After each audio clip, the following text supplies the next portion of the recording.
No, but I think it's a waste of time for you to be drinking. Yeah. Ifs and why of all of this. Yeah, that was, Oh, that one was coming right at me. jeez. No stabbing in the back for you, Too Don. late, yeah, it's, No. it's too late, yeah. Do you guys ever watch? It's on History Channel. It's called Top Shot. And What? it's called Top Shot. Really? Wow. They have to. Oh, it's really good. I watched it once, but it's too much, That's basically too much one-upsmanship. Everybody's, you know, it's, Well, it's a contest, for heaven's sake. it's too much, it's too much, it's, you Trying know, to win $100,000, no, $1 million. How much? I can't describe it, you being a lady, what I think about it. It's like a cop. It really is, shouldn't be a cop, and he straps on that gun, he straps on his gonads. I mean, all of a sudden he's got, There's one guy that's an Air Force. Not amended. There is. Oh, yeah, this one is. you got one here. But it's really an interesting. They did That's all I watch is the History Channel. I never watch anything else, and I've never heard of that. Is it on at late at night? I don't think No, so. no. Do you really want to be in a contest? That at one time was a sniper. What's on my desk? Would you be in a contest with somebody with a gun in his hand that has killed people? Come on. Not me. Good show. Do You'll you have like another it. You Kleenex, really please? like it. I suppose. We can't let him bring liquids in here anymore. He just can't control himself. Spilling all over. Really? Yeah, and he's I'm drinking glad- smart water. I'm I glad don't to think see. so. I'm glad to Is it see working? some out of Is the. that what she's saying? Glad to see some out of the bottle. I want the dumb water. Well, that's the dumb waiter. You watch. Make sure that doesn't turn yellow during your. We were Johnny Carson. so you and all of a sudden I heard something Would it have been above you? above us. Yep, you're a diabetic. Oh, jeez. Oh, dear. Any of Everett's good cookies he made this month? Yeah, so it must have been salty. Sorry, they were really good. I really like these cookies. Thank you. This is a hint. This is. Where are they? Because it headed towards Mississippi. We had lunch, but that's all we had. We didn't have what we would call supper. Buddy who lives over by Graffiti Bridge. Because we were out, He had a we wheel had, bus at his house. you could see it all out of the bus. Yeah. I know up around Big Hills, there's trees down far out there. Well, you know, all across Ooh, it. it's getting close. Just got 1 minute to go. Just, I have How not long read has it been, Norm, that you haven't had to wear glasses like all the time? According to from Peterson. Yeah. That's great. Awesome. Feels good. Oh, it's got to be Let me get wonderful. the fine print. Then of course, this I just was done yesterday, so Yeah, isn't that incredible? Nothing in town of Coloma. About it, but I think, television now and walk around the house without I glasses. will, but if I didn't get it back, I wouldn't be sad. Sign it like to Everett. Yeah, we never got, we didn't get anything. Every year he comes. We'll call this meeting of the Waushara County Board of Supervisors to order, and we'll start with roll call. Mrs. Krentz. Here. Mr. Tim. Here. Mr. Piaski. Here. Mr. Weddy. Here. Mr. Downey. Here. Mr. Eckstein. Here. Mrs. Collada. Here. Mr. Weiss. Here. Mr. Likeness. Here. Mr. Crawford. Here. Mr. Kirschner. Now we'll stand for the Pledge of Allegiance and prayer. Prayer first.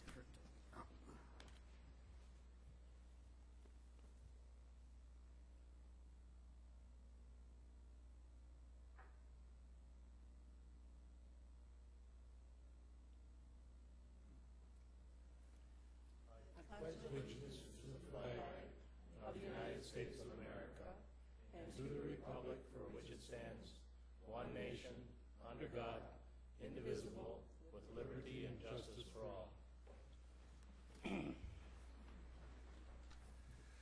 At this time is for public comments, and we have a few people registered tonight, and we'll start with Ruth Zalski, our Corporation Counsel. Good evening. I apologize. I'm prone to coughing fits, so if I get up and leave during the middle of the meeting, it's not because I'm not interested. I just wanted to take a couple minutes tonight to talk to you about something that may be coming up, to give you some information so that you can start thinking about it if it does happen. As you all know, the Senate and the Assembly passed a budget repair bill that was signed by Governor Walker that does a lot with collective bargaining rights. It also deals with retirement benefits and health insurance if you're on the state plan. So there would be some impact to some of the to all of the employees here at Waushara County if that bill actually becomes law. Right now, it has been enjoined by a judge in Dane County because she is trying to decide whether or not the legislature violated the open meetings law when the law was passed by them. So they're in a briefing schedule, which is scheduled to end at the end of May. And so we won't have her decision until sometime in June. In between now and then, the legislature could pass the same act or a revised act, and the governor could sign it. So all of this could change. But one of the things that the county board is going to need to decide if and when this becomes law is how to implement the employees paying the employee share of the retirement and benefits. Particularly, you're going to have to make a decision as to how to treat elected officials, because the bill itself talks about general employees and it talks about protective employees. It talks about when they would need to be required to start making those contributions. But it's really unclear as to when the elected employees would have to start making those contributions. And so there are two sides to that argument. One side to that argument is because they were not specifically exempted out by the legislature, like the people who are under a collective bargaining agreement, that they should be treated like non-union employees, and as soon as the bill takes effect, they should start paying their employee share. The other argument on the flip side is that prior to people taking out their papers for election, they are told what their compensation would be, and that retirement is part of the compensation package, and so they shouldn't have to start paying that retirement until their next term. It's further complicated here in Waushara County because we have 3 elected officials where the county board didn't mention anything about paying retirement in their resolution, and 3 elected officials where the county board said that the county would pay the employee share of it. So you have a lot of different options, and I left you a summary sheet at each of your desks just so that you can review this information. We'll be having more information coming. It might all change, but I just wanted to give you a heads up so that this might be a decision that you're making in the future. Thank you, Ruth. And now we have Don Buchanan. Don? Bring the board up to date on Allison Dairyland. And planning for Allison Dairyland event began in January 2009 when a bid was prepared by Judy Downing and myself that was submitted to the Department of Agriculture, Trade, and Consumer Protection. 10 days after submission, we were notified that Waushara County was selected to host the 2011 64th Allison Dairyland. May 2011 marks Waushara County's first time to host the Allison Dairyland Finals, where the 64th Alice will be named. The President of Allison Dairyland, Christine Littner, has visited Waushara County on numerous occasions over the past year, including the county fair, June dairy breakfast, cutting the first Christmas tree of the season around Rose, Farm Bureau dinner, and other civic meetings. However, her most important visits are to the students of the grade schools around the county. Her message for the students is how dairy production and products impact their lives, and understanding how important dairy farming is to the economy of the state and nation. We will have the opportunity to have the 64th Allison Dairyland visit our county over the next year. Any organization that wants to meet and have her speak may request her presence by using the Allison Dairyland website. The 5 candidates for this position were introduced to the county and media on March 25th at the Hancock Experimental Station. They spent the day answering questions from the media, along with a tour of the Air Experimental Station and a visit to Heath Farms. The 64th Allison Dairyland, the state's agriculture ambassador, will be selected in Wautoma at the McCombs Brooks Performing Arts Center on May 14th, following 3 days of interviews, public appearances, agribusiness tours, and speeches. The candidates will be visiting the following venues: Leach Farms, Gateway Acres, Wild Rose Fish Hatchery, Wysocki Produce Farms, Stone Ridge Piggly Wiggly Market, Pine River Winery, and they will also visit the Saxville Covered Bridge. Whoa, whoa. Candidates will be staying at our local American Inn and Suites and will be dining in various restaurants in the county. On Friday, May 13th, there will be a dinner at Camp Lakota, which is open to the public, followed by impromptu question and answer session. On the final day, May 14th, the event will move to Wautoma High School with a meet and greet reception starting at 4:30 p.m. Following the reception, a banquet will be held in the high school gymnasium. The finals held in the PAC will include a PowerPoint presentation of Waushara Farms and Industry, judging the candidates, entertainment, announcement of the county that will host the 65th Allison Dairyland program, and introduction of the new Allison Dairyland for 2011-2012. The master ceremonies will be Mike Austin, farm broadcaster from channel WFRV Green Bay. After the finals, there will be a dessert reception in the commons area. Both events, Friday and Saturday, open to the public. Tickets with the reserved seating in the PAC are now on sale at the box office. This event will generate many dollars for businesses in Waushara County, and will also bring many visitors from out the state. We are very fortunate that we have some excellent committee members willing to give up their time to make this a successful event in Waushara County. I want to recognize two individuals who are employed by the county who are giving their time. Ken Williams, UW Extension County Agriculture Agent, and Barb Straczynski, County Register of Deeds. Also, two members of this board should be recognized, Bill Downey and Bernadette Krentz, who have worked hard along with other committee members to ensure that this will be a successful event in Waushara County.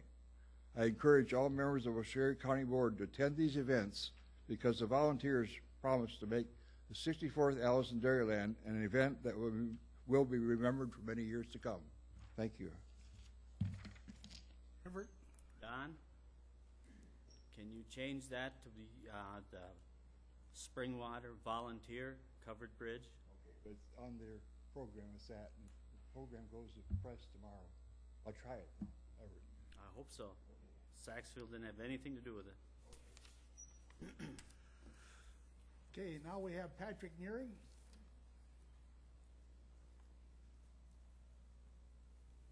I got elected from our office to address you on this, on one of the agenda issues that are on the agenda tonight, which is the closure of the Work Release Center.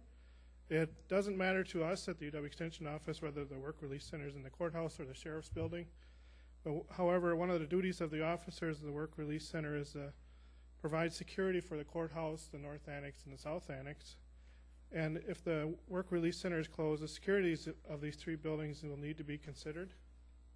A number of county departments, elected officials, staff, and organizations affiliated with the county departments and nonprofit groups utilize these facilities during non-business hours to conduct business meetings such as the county board meetings, like zoning meetings, and 4-H meetings, to offer educational programs to residents who cannot attend meetings during regular business hours, such as master gardeners and the lake organizations, and to complete work tasks that require additional hours beyond normal work hours and cannot be done during normal work hours, such as large print jobs and collection of election results. The county-affiliated organizations such as 4-H, HC, and Master Gardeners utilize the courthouse meeting rooms for many of these same purposes, and these functions may or may not be attended by UW Extension staff. One of UW Extension's roles is to empower our volunteer leaders to practice leadership and guidance by holding 4-H, HC, and Master Gardener meetings without our presence. And about 20% of the after-hour meetings that UW Extension groups do have no staff person present. By empowering individuals, we provide leadership to these organizations. UW Extension significantly increases the impact of our educational efforts. Currently, the use of the demonstration room in room 25 is available for use by agencies of Waushara County and for other nonprofit groups and organizations during the times the rooms are needed by not needed by county agencies or for county board policy purposes, according to the county board policy. A representative of each organization, including a county affiliates organization, signed an agreement assuming responsibility for the use and care of these meeting rooms and building entrances. The usage of the courthouse by looking at reservations from the calendars from January, February, and March The demonstration room was used 25 nights for meetings and 9 weekends for either full or half-day groups. This included a local quilt guild, administration, and sheriff's department testing, as well as 4-H and HCE groups. And rooms 268 and 265 were used on 19 nights or days during the 3-month period. Several solutions to the after-hour and weekend usage security issues were discussed at the April 5th County Department Head meeting. Support as well as concerns to the solutions presented were shared by county department heads. The UW Extension Office, who manages the demonstration room and room 225 calendars, is an extensive user of the courthouse during the non-business hours and requests involvement of UW Extension staff members in upcoming discussions about how accessible the courthouse is and the North Annex and South Annex. From our experience and connection with other counties, we have additional insights and options relative to accessibility of these county buildings during non-business hours and request to be heard at future discussions on how accessibility will be handled. Some of the things that we can provide is describing what the ADA requirements are, and some solutions that we had come up with was maybe security training for designated persons from each organization as a way of having access after hours or on weekends. So thanks for your time. And now David Peterson, our sheriff.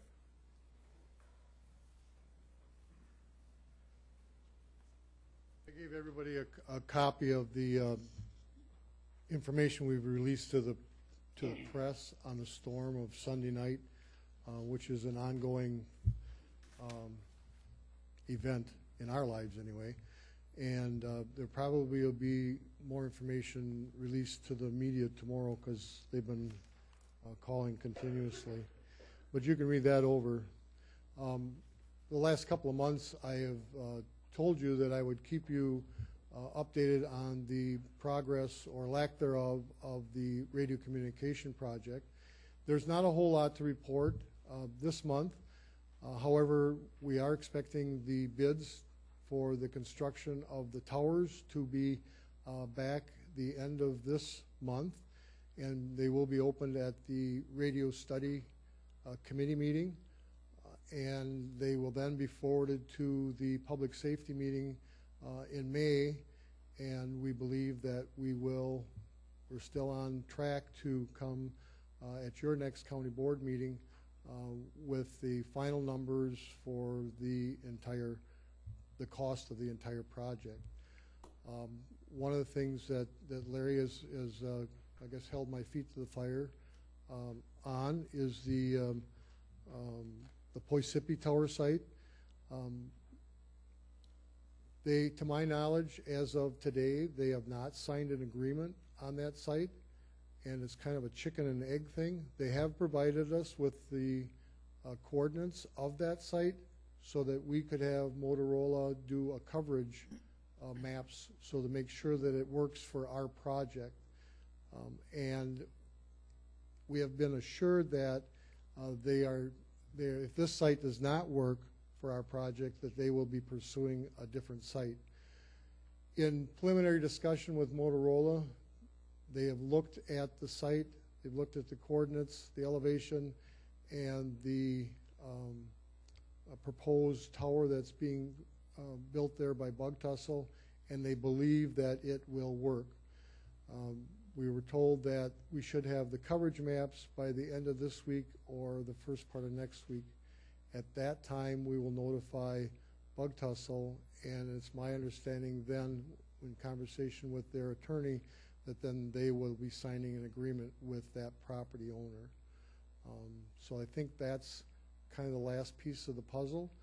They did not get this done in a timely manner, so that they are not on the April zoning committee meeting. But again, in talking with Ruth and others, if they get on the May meeting, which is actually after your county board meeting, I had some reservations about going forward with the project at your county board meeting, but I was assured by Ruth that because That tower has no financial impact on our project because it is entirely at their cost, and the equipment that we will be putting on there is already been approved and is in the works. So that's kind of where we're at with the radio project. Thank you. Dave. Now we have an amended agenda. We're going to need approval of it so we can get started. I move to approve it. I'll second. And second by Mrs. Krantz. Any discussion on the amended agenda? Hearing none, all in favor say aye. Aye. Opposed? That's been approved.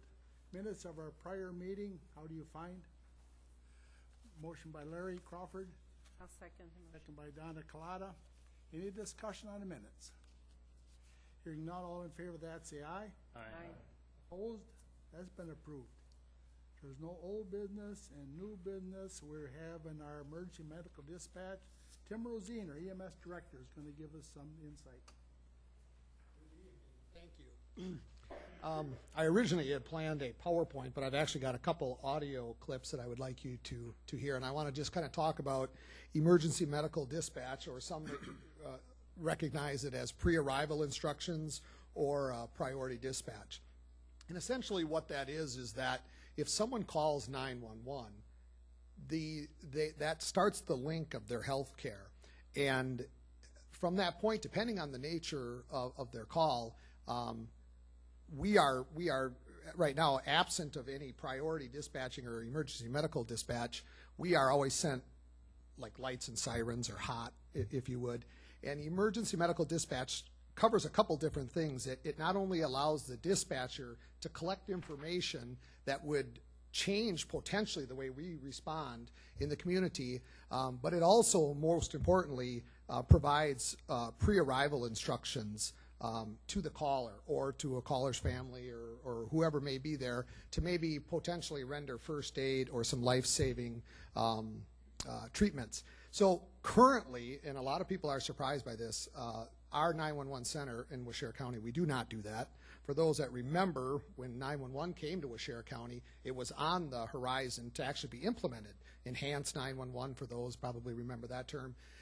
And for whatever reasons, it never was implemented. We implemented 911, and then we just never took that next step to do that. So currently today, any one of us in here that calls 911 and may need additional help, or we don't get that currently by the 911 center. So that is what EMS and the public safety and the sheriff's department have been talking about for literally a long time, but really, really proactively these last several months. So I first want, if you don't mind, because I know you have an ambitious schedule tonight, and I want to kind of give you the information. I want to allow for some questions, but I want to first play a audio clip of a 911 call where someone is asking for help, and unfortunately, their center is like ours in that they don't provide that, and the 911 dispatcher is not able to provide that information. So if Mike has set me up here, it's going to work.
not accurately placing where the call was at, but the heart of that message is that you heard her ask for help several times, and unfortunately the dispatcher was not able to give those.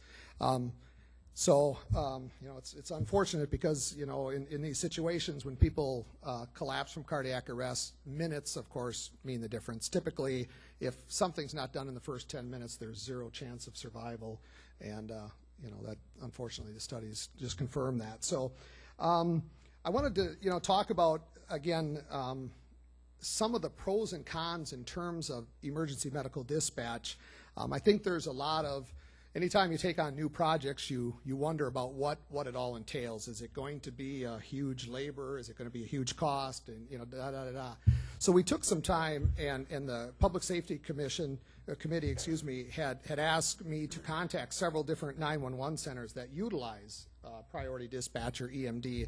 And so we did do that, and we talked with several centers, 911 centers that varied in population and call volume and so on and so forth. But I think it all kind of comes back to the heart of what the program is built around, and that's allowing for pre-arrival instructions, giving people like you and I basic instructions that can make a difference in people's lives.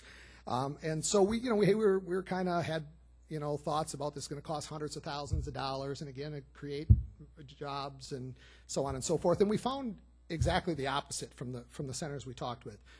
We talked with Rock County, Polk County, Sawyer, Iowa, Trempealeau, Juneau, Clark, Portage. Not everybody does it across the state. Unfortunately, the sad statistic is that most centers do not provide EMD. And from what I gather, it's a lot of what I think we were going through initially in the infancy of talking about this, was that it just seems like it's such a big thing that is just almost impossible to tackle. And I think we found out repetitively that is not the case. We actually had a visit with, from Winnebago County, Kathy Bigger, who is the 911 center coordinator for Winnebago County, along with one of her dispatchers, who was like one of the most staunchly against it when they were talking about doing this. She's like, this is never going to work. Our dispatchers don't want to do this. They're scared, so on and so forth.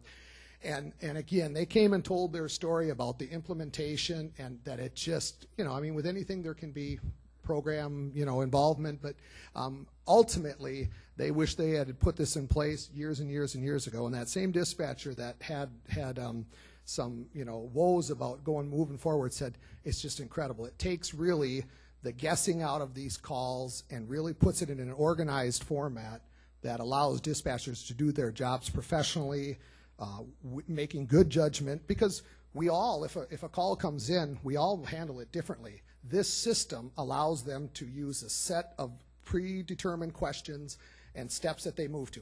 It takes the guessing out of it. It's just it's a Loctite system. And one of the things I had originally mentioned was that, right now, currently, if somebody calls, and literally, if somebody calls for a stub toe, we respond lights and sirens. We're absent any pre-arrival instructions or any sorting through whether or not this is a true emergency.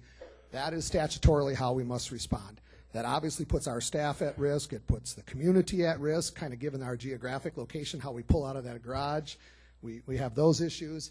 And so there's value there, too. And so dispatchers are able to collect information that would help them sort out and say, well, they don't need to go lights and sirens. But again, we're using a set of standard protocols that are used on every single call. One of the things that was probably hit home the hardest when we met with Kathy and the group from Winnebago was that they actually saw their calls being processed quicker utilizing the system than they were when they just had standalone. Everybody thought, like, okay, the dispatcher's going to stay on the phone and it's going to be 5 minutes of talking. And there probably are those calls that will take a little longer, but overall, they were able to process these calls because they get the caller more organized and getting them calmed down and so on and so forth. And again, I think it just provides consistency. Our dispatchers do a fantastic job, time and time again. I mean, that's reiterated. But there are differences, and everybody handles it a little differently. And again, this would avoid those comparisons. One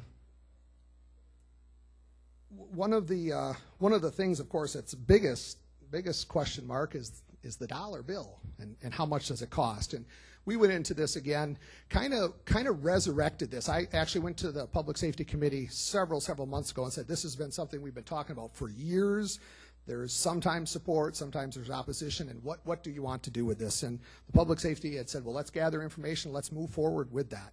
And I appreciate that because I really believe this is one thing that we can give back to the residents and the visitors of Waushara County that can truly make a life or death decision for folks. The county board has obviously been very supportive of EMS over the years, just in the fact that we have paramedic coverage here. I mean, that's unheard of if you just talk about around the state. That we have it here in rural Waushara County, I mean, that's huge. And so the support obviously speaks for itself. But the cost, when we looked at, there's three vendors that primarily provide the product. One is PowerPhone, one is APCO, and the other one is Medical Priority Dispatch. And really, I've looked at all of them, and the one that's consistently used and seems to have the best track record is Medical Priority Dispatch. So I'll just talk about their dollars. And they're all very comparable in price, so I'd be happy to answer any specifics on the other products. But just kind of to give you a roundabout, obviously there's training. There's 32 hours of training for each dispatcher that would be required. They would do that on site if this was something that we eventually came to fruition. And essentially, it's a software program backed up by a manual set of cards in case the system would go down. They just use flip charts to go through these scenarios. If somebody calls and says, they're having a baby and they need to be walked through. And so that's just the backup deal. But everything included, and the Public Safety Committee had kind of asked us, myself and Deb and Donna joined and Norm had joined us and Dave. And we got together and others, talked about more specifics when we met with Winnebago. And the overall price, including the training for 10 dispatchers, and I think there's 9 or 10 currently, is approximately $30,000. That's the labor involved, which includes, of course, the training. That's the software for the stations. That's the backup flip cards. And again, this project was kind of resurrected, at least in my mind, when we were looking at the communication project, and we're talking about bonding and starting to take on some projects, and when is the time to really decide whether we're going to sink or swim here. And we, it was originally talked about being part of that bonding process, and I know that process is ongoing, and I know we're investing a lot of money in communications, and rightfully so. And so I don't know if now is exactly the right time. I happen to believe it is. I mean, I would have liked to have this done 10 years ago, but I think it's an important project that we literally can give back to the people immediately.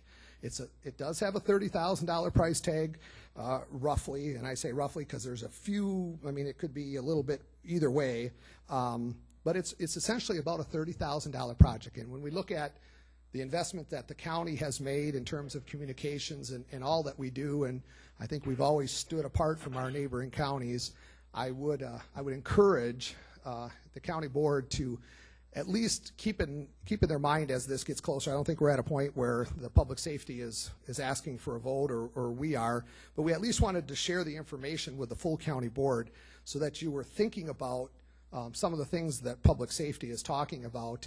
And I mean, at some point we either have to decide that this is a project that's worthwhile for our community and our visitors, or we just abandon it because it does involve a lot of time and so on and so forth in terms of in looking at this. I do want to just play one more.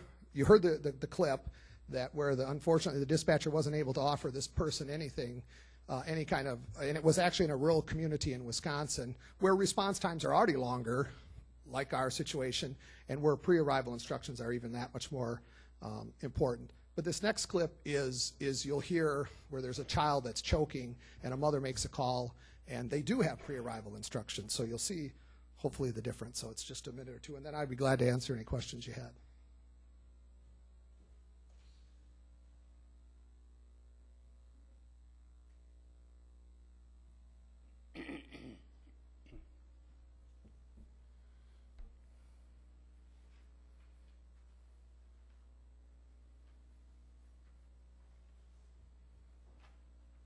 This recording was prepared by 911dispatch.com.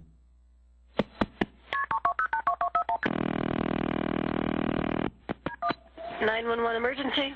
My daughter is choking on a bouncy ball. Okay, and you're at 2525 North 10th Street? Yes. Is she able to breathe? No. Okay, I'm going to get the ambulance going. Somebody's going to walk you through the Heimlich maneuver. Stay on the line, okay? Yep. How old is this person? 7. 7, okay. Are you able to get behind him or her? Is she okay? No. It's okay. Okay.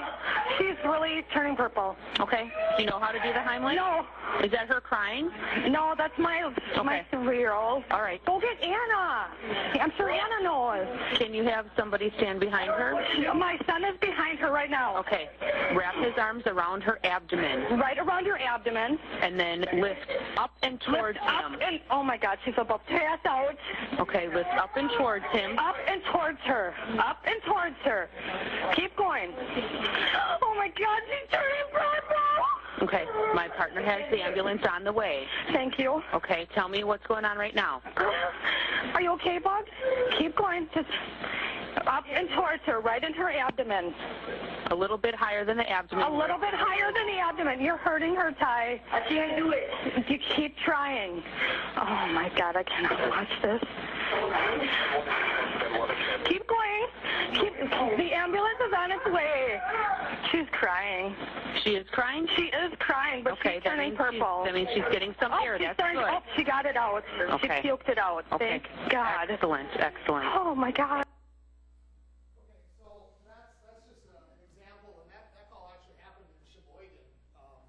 The girl was 8 years old and obviously was choking on a ball and likely would have, unfortunately, not made it had she not just got those basic instructions from the dispatcher doing the Heimlich on that. And so I guess with that, I would be glad to answer any questions relative to this project. Tim, I have a question. You mentioned that the project would cost approximately $30,000. In fact, I have a couple of questions. Number one, that's initial cost, is that correct? It is, correct. Is there a sustaining cost each year as well? It is. Every 2 years, each dispatcher must be recertified. That recertification can happen from in-house training. Essentially, it does not actually have to cost anything. As long as you utilize in-house training, it can be online education. It's simply a matter of the priority dispatch would send a test. Each dispatcher would take it, just attesting to that they have gotten 24 hours of meetings, online education, whatever it may be, and they become recertified. And I think it's $50 to provide that. And I have one other question, again, concerning the funds, and you did mention, with the bonding issues or whatever. Is this $30,000, is this something that could come from your donation account? Well, yes. I guess the short answer is yes to that. I mean, again, it was kind of resurrected, and I certainly don't want to bog down the communication project. That's very important, and that's well on its way. Again, it was just one of those items that was talked about, because nobody had budgeted for it. I mean, it wasn't in my budget. It's not in the sheriff's budget or anything. And so when we, originally started re-talking about this more vigorously, the initial thought was that it just be included in that process. But, your donation funds are undesignated anyway, right? That's correct. That's correct. Again, the short answer is yes, it could come from that. It's not budgeted who, but good. Yeah. Is there any other questions on it? Tim, yes. You mentioned right now statutorily you have to run, if it's like with a stub toe, you said you have to run with siren. With this EMD system, who determines what priority a call is? Does the paramedic do that, or does the dispatcher do that? The dispatch center does, and it's all part of this system. When they go through their series of questions, it already classifies, once they get down into a list of questions, whether or not it requires an immediate response or responds just non-emergent, which, again, safety, from a safety standpoint. Winnebago, Outagamie County, use this system, and they frequently don't respond, lights and sirens. And again, and I'm glad you mentioned that, Mr. Leckness, because we are responding hot, lights and sirens, to an awful lot of calls that really do pose our own staff at risk as well as our community. But dispatch, the collecting of that information determines the response. Yes. We have an avenue to protect our dispatchers if heaven forbid they misinterpret the call and don't send somebody out, lights and siren and the whole bit, and it is more of an emergency than what the person was getting across, and all of a sudden somebody decides to sue because something happened. And yeah, and that's a great question and comment. You know, I did ask a lot of centers because we all know that litigation is kind of driven by public expectation, and I mean, you can sue for anything, but you know, no one had any cases of any lawsuits because of that. And again, those are standard protocols. They're reviewed by the medical director. They're nationwide being used, and we can tweak them to be more sensitive to our local needs if we need to. But before they're put in place, they are approved by our medical director, who's Dr. Caves from Wild Rose. And again, it's a national protocol, and there is a QA process that's continued. You don't just put this in place and then just hope it works from here on out. There are calls that they're screened and made sure in terms of the appropriateness of the response. But I think that there actually ends up being, even though we respond, you know, lights and sirens now, you know, there's cases all over. All you have to do is open up the paper and get on some of the EMS sites where people are suing services because they were responding, you know, hot and lights and sirens to, you know, someone's knee that hurt. And you know, I guess if you don't offer priority, you don't do it for everybody. You've set the standard. But I think there ends up being more liability with the way that we're doing it, quite honestly. I guess I wasn't worried as much about litigation as I was about, you know, somebody passing on or something because we got the wrong information. Sure, and you know, that's a huge part of that is collecting information. That's one of the things I hope that I touched upon. And again, I want to reiterate that our dispatchers do a fantastic job, but they all do it a little different. They all ask. I mean, if you called in a bank robbery for 5 of them, they're all going to probably ask questions differently in different orders and things. This standardizes all of that. It's consistent with everybody across the board. Thank you. Is there any other questions? All right, I appreciate it. If you just kind of keep it in the back of your mind, at some point, I hope that Public Safety will forward this on to the full county board for your consideration. I certainly think it's a worthwhile program for our residents and visitors. Thank you. Thank you, Tim. Thanks.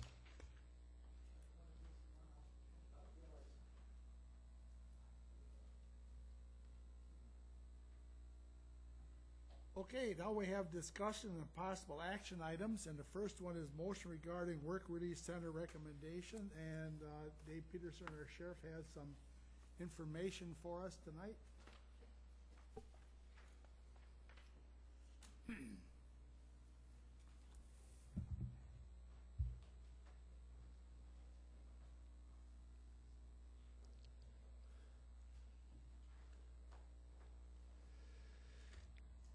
Okay, the Work Release Center.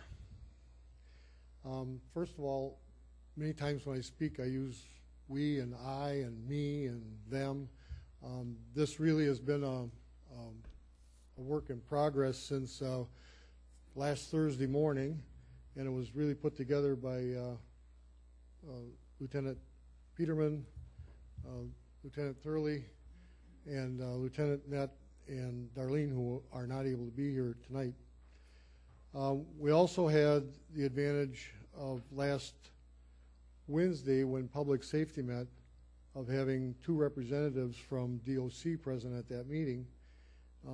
But after they had left and I had left, there were some additional questions that came up, and they were nice enough to return tonight.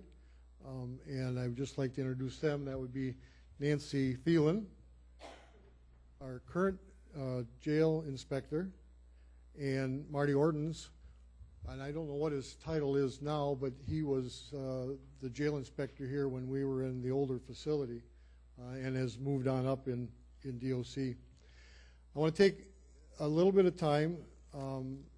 We worked pretty hard at getting this together, and I know that there's some people that are upset that the agenda had to be amended, and you didn't get your information on a timely manner from us.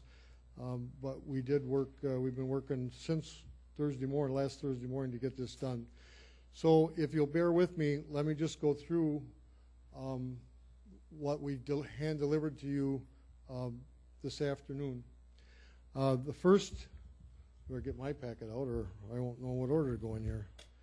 The first thing that you have is a copy of the PowerPoint presentation that we're going to give you in a little while.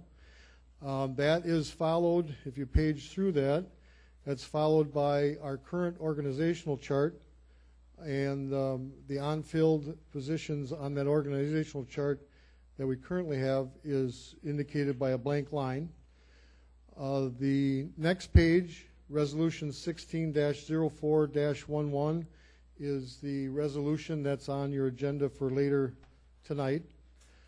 It was really kind of one of the difficult tasks we had was finding all the old documentation. The next pages are the letter dated September of 1998, which was written by the jail inspector prior to Nancy, and it had on there the suggestions that she had prior to opening the Division Street facility. And in that letter, she made mention to Wisconsin Statute 301-36 and 301-37, citing DOC's authority to intervene to assist with creating and maintaining a safe and secure facility at the county level. And so I made copies of the current, that current law. And then the next page is the DOC Administrative Rule 350-07, in particular, Paren 2, which regulates the practice of double celling inmates, which is putting 2 inmates in one cell. There's 2 beds, but it's 1 cell. And this would impact our facility in that we currently have in the Division Street facility 13 cells that do have 2 bunks in each of them. The inability to double cell could result in the loss of $244,000 in revenue on an annual basis. Then it got even more interesting. We found the first resolution authorizing the staffing of the new jail, which was in 2007. So I included that, and as well as the minutes from the county board meeting approving that resolution. And then in 2000, they passed another resolution authorizing staffing of the new facility. I'm not quite sure whether the facility was even open yet, but they passed a new one. And in both of those resolutions, it was odd because I don't know how they came up with the inmate count because it was different and inaccurate. And then also in 2000, they passed a resolution, and I made a copy of that, authorizing a clerical support staff. And then 2000 must have been a busy month for the county board because then they passed a resolution authorizing the reopening of the old facility, the one that's in this building that we refer to many times as WRC or the Work Release Center. And in that resolution, they also designated the staffing. And then I've included the county board minutes for that, I believe. In 2001, there's a third resolution authorizing staffing at the new facility, and I've included that. And then in 2008, something that I'm a little more familiar with because now I'm the sheriff by then, we did a staffing agreement, and we did it with the Public Safety Committee, and I have the staffing agreement as well as the minutes from the Public Safety Committee meeting approving that. I cannot find anything that indicates that we ever came to the county board to get that approved. So anyway, that's just kind of, I guess, a little bit of history of from 1998 till now as to how we got here tonight. We built a new facility, closed this work release center, reopened the work release center, and now I think we're probably at a point where we are tonight of considering closing the work release center. I guess George is ready to go with the PowerPoint, and you can either look at the screen or you can go back to the first page of the packet that I provided to you. Both revenue and expense amounts in this slide and the next slide are based on current information and our past knowledge of working with the two facilities and the budgets. As you can see, the reduction of inmates by the state of Wisconsin, which is why we were able to close the work release center. If we use the level that we're at now, which is we went from between 80 and 85 down to 46, if it stays at that level, we will in 2011 have a decrease in revenue of $564,985. A couple other items that we will have a reduction in revenue is the loss of canteen revenue and phone revenue, and this is really based on what the inmates have in their accounts that's put in by their friends, family, or whatever they might have, so it kind of depends on that. But there will be less inmates, less bags of potato chips, less phone calls, less revenue. We project that our loss of revenue in 2011 will be $589,090. The next slide then shows that there is some savings in our expense. And the first four items on there I think are pretty self-explanatory. Less inmates again, less expenses. The next one down is department position savings, and this is based on approval of tonight's staffing resolution, again which you're going to decide on later, and no layoffs of current staff. The rollover funds are the funds that we were able to roll over, thanks to you, from 2010 to 2011. This did not happen by accident. We were aware that we were going to be able to roll those over, and so I think that we carefully considered the necessity of each and every one of our expenses. Staff was sometimes unhappy with me because I would question about everything. We kept trying to find a better way to resolve a problem, a better way meaning a cheaper way, and making do with what we have. Keeping our cars a little bit longer, don't replace something that's working.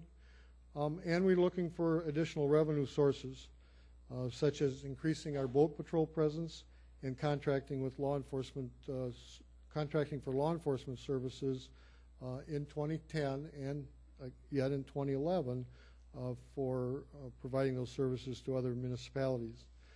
Bottom line is our total expense savings or reduction is $389,935. I wasn't probably the best in math, but I think the next slide shows that as a result of the bed reduction and our projected shortfall for 2011 is $199,155. The Sheriff's Office is in a service business. It takes good quality, dedicated people to provide a first-class service that Waushara County residents expect and deserve.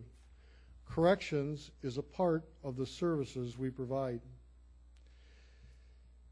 Key points of this service include the safety and security of staff and inmates. My staff expects, and I think we all expect, that they're going to go home to their families in one piece, safely. And whether we like it or not, or whatever we might think of about inmates, inmates have families too. And their families expect the inmate, their family member, to be safe while they are in our care. The sheriff and the county need to be safe from lawsuits. Corrections has made many positive strides in the last 35 years, and this evolution is very evident in Waushara County. For those of us that can remember 1977, we operated one jail in Waushara County. It's now called a museum. That's when I started. We had 6 to 12 inmates. There were no corrections officers. Probably shouldn't say this with DOC people here, but identification processes were only done for the most serious felony offenders. Not all felony offenders, the most serious felony offenders. Unlock jail doors, because as a dispatcher you were there alone. If you needed help, hey Lester, get up. You know, you called for an inmate to come out and help you. Unlock doors. Contraband entering the facility undetected. If they couldn't sneak it past you, they just put it in through the open window. This county board and earlier county boards have been a large part of the improvement in the service provided. The jail on Division Street was built at exactly the right time, and I have said that from the day that you went ahead and built that jail. You built it at a time when we were not housing county inmates out. We weren't paying some other county to house our inmates. We weren't having to pay to go and get them to Waupaca or Winnebago or Wood to bring them back to court. You built it at exactly the right time for that reason alone. But also, there was a lot of other county boards that weren't as looking forward as well as you, and there was a lot of business out there, if you will. We housed for Brown, Winnebago, Shawano, Waupaca, Green Lake, Marquette, and I'm sure I missed a few. Wood, okay. Well, yeah, we were taking females from as far away as Dane County. That allowed us to fill our beds. That allowed us to have that additional revenue. And it was a good market at that time. As these counties built their jails, we could see that market drying up, if you will, and we decided to hook our wagon to the state of Wisconsin because we felt as though there was a more viable option and it was more long-term. And quite frankly, our staff was really concerned about that, in that it was going to be a tougher dealing with the state of Wisconsin. I think that we found out that by and large it was much easier. They're very regimented. The policy, although sometimes cumbersome and in triplicate or more, it works and it's consistent. The state, I think, was a good partner, and I'd like to believe that we were a good partner with them. We didn't put up with any of the state inmates' shenanigans. We held their foot to the fire and made them behave in our jail, and we got that reputation. But again, that's about protecting our staff so that we don't put them in harm's way.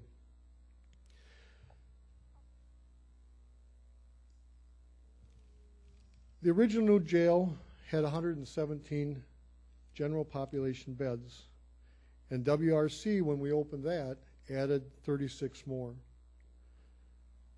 The 117 beds at the Division Street facility was increased to 127 a few years ago with an internal remodeling that was totally paid for with bed rental income. We took a overly large locker room and converted it into a dormitory type unit. The revenue sources, quite frankly, have dried up. Other counties have built new facilities, and the state has found a way to house their inmates in their own prison system. Therefore, I'm here tonight as sheriff. I feel that it is in the best interest to close the work release center. And it's near and dear to my heart because that was the job I took on, was to reopen it. And I have, and George and I were there, I guess, together. So we have a lot of pride in I think what that brought to corrections. But I think it's in the best interest at this time to close the work release center and move all of the inmates to the Division Street facility. We have the beds, we have the room, and it doesn't seem to be cost effective to keep this facility open. However, if an opportunity presents itself in the next 6 months to once again contract with other jurisdictions to house inmates, we will be able to do so.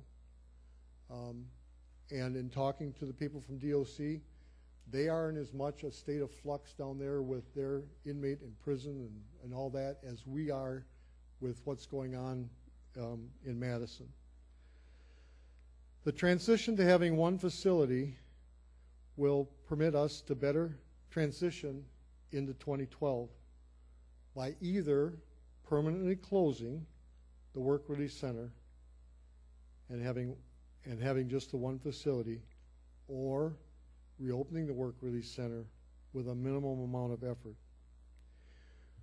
We understand that with our current proposal that the entire operation, the sheriff's office in its entirety, remains under a hiring freeze, which may include not being able to immediately fill positions as they become open in corrections, in dispatch, in patrol, or in detectives. We understand that. The staff, several of which are here tonight, fully understand the impact that closing the work release center has on them this year as well as next, and can better assess their options, including other employment opportunities and retirement.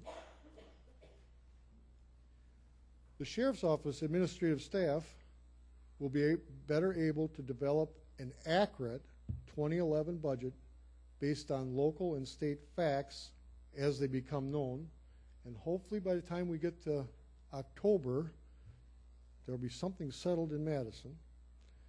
The staffing resolution is that we're proposing tonight is based on the following.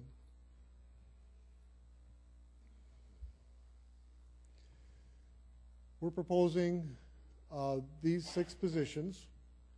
Master control, for those I guess that aren't familiar, master control is the unit that is staffed at all times, has the ability to control all of the doors, all of the lights, everything, egress in and out of the facility, so that is staffed at all times.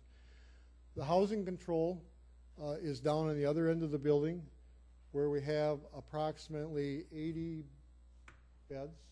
I'm looking at how close am I? Okay, approximately 80 beds. So that should be housed because, or that should be staffed because of the number of people that are down there. Closing the work release center, one of the nice things about having the work release center was we kept all the male Huber inmates over here.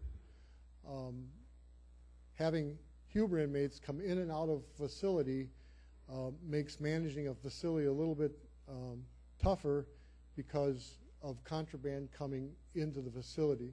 And when you're housing for other jurisdictions, whether it be another county or the state of Wisconsin, we really don't need to have contraband coming in and getting passed around with the inmates that we're being paid to take care of. So we're proposing that we have somebody who's in charge of the Huber program, which now in the last few years we have expanded into limited use of the bracelet. The mobile officer, that's the person that has to do the cell checks, the rounds, could be booking, But that's the person that's able to keep an eye on everything.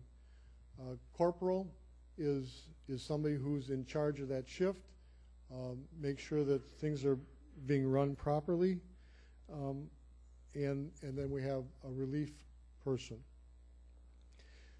These titles here would correspond to the letter that was drafted in 1998 by Dawn Van Buren, who was the jail inspector at that time.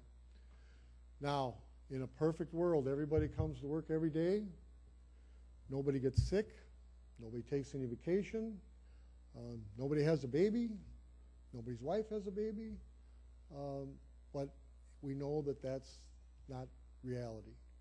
So, if on any given day, the person assigned to housing control takes a comp day, calls in sick, we're down to reduced staff. Somebody's on vacation,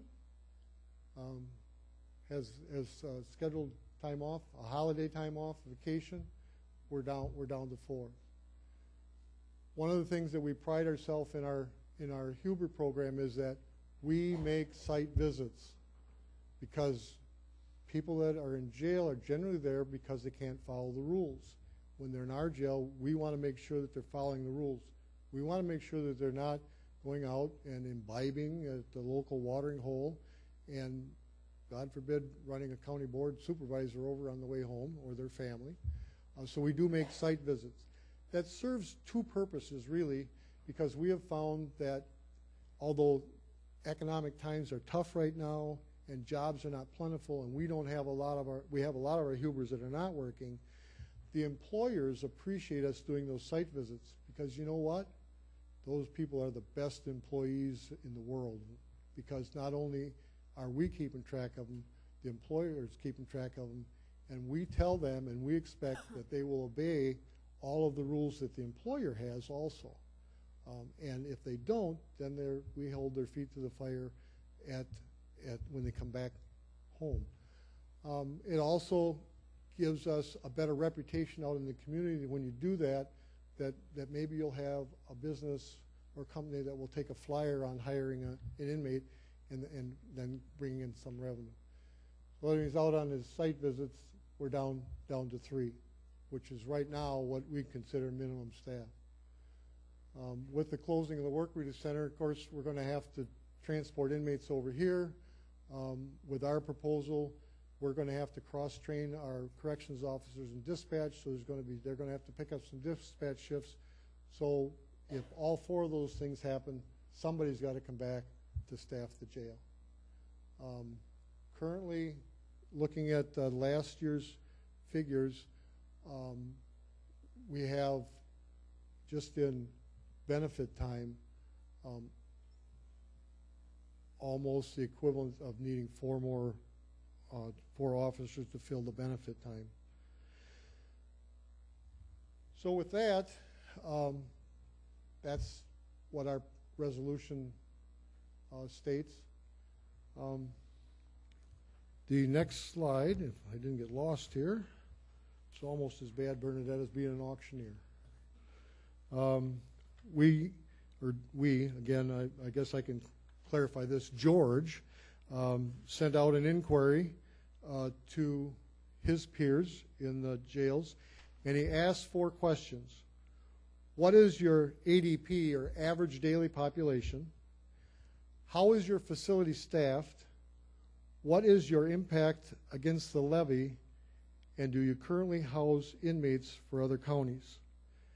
And from the responses from that, he didn't do any follow-up, didn't verify if these figures were accurate or anything else, but looking at jails that were similar in size as far as inmate numbers to ours, he put together the next few slides, which you can take a look at.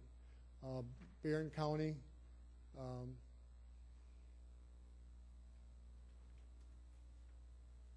Marinette County with 118 average daily population. Polk County, 85 inmates, 13 contract beds. Dunn County, Juneau County,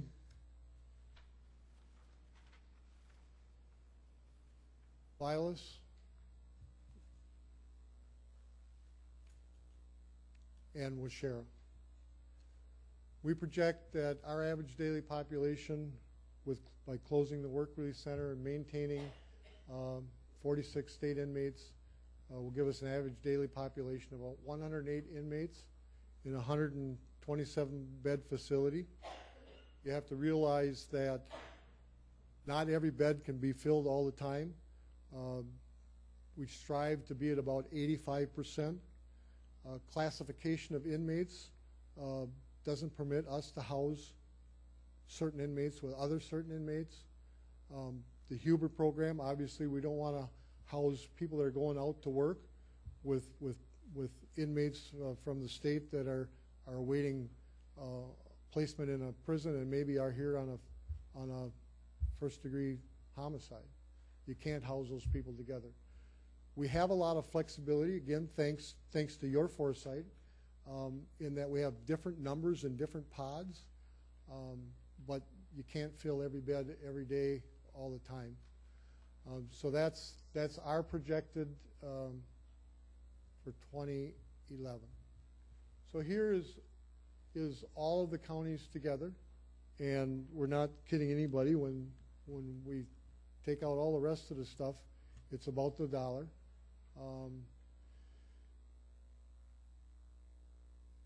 The $1,002,000 figure does not include what we project as being our shortfall, the $200,000, I guess, if you will. If you add the $200,000 in there, we would be not the bottom anymore, but we would be second from the bottom in cost of running the facility.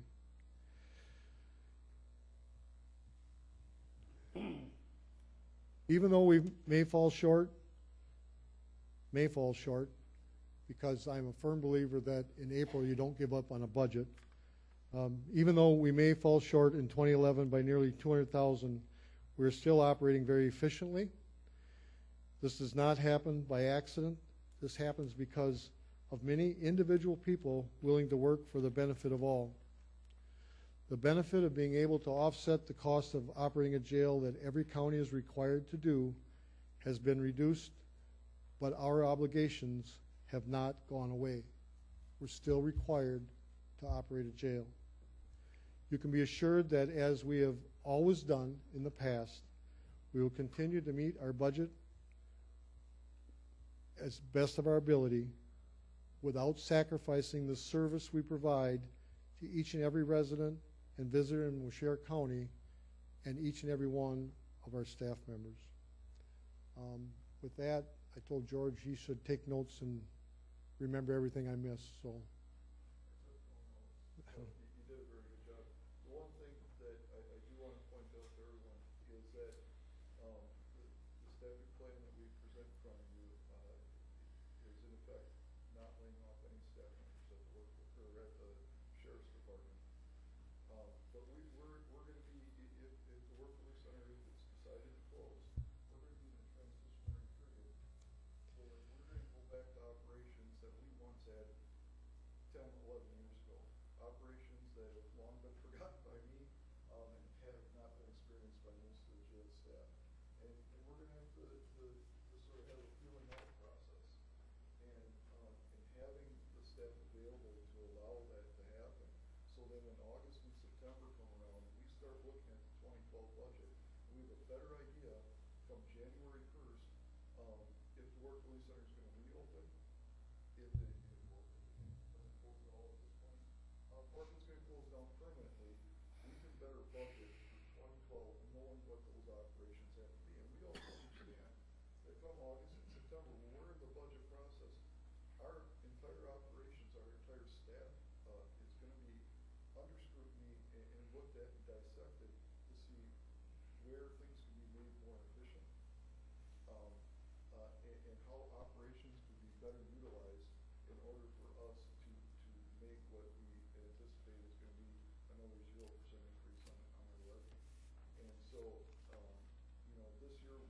give up on this year, but we also want to be straightforward and honest with our numbers to the best that we have. We've enjoyed a long relationship with the state Department of Corrections. We hope that relationship continues. I think we've served a purpose for each other over the past 7 years.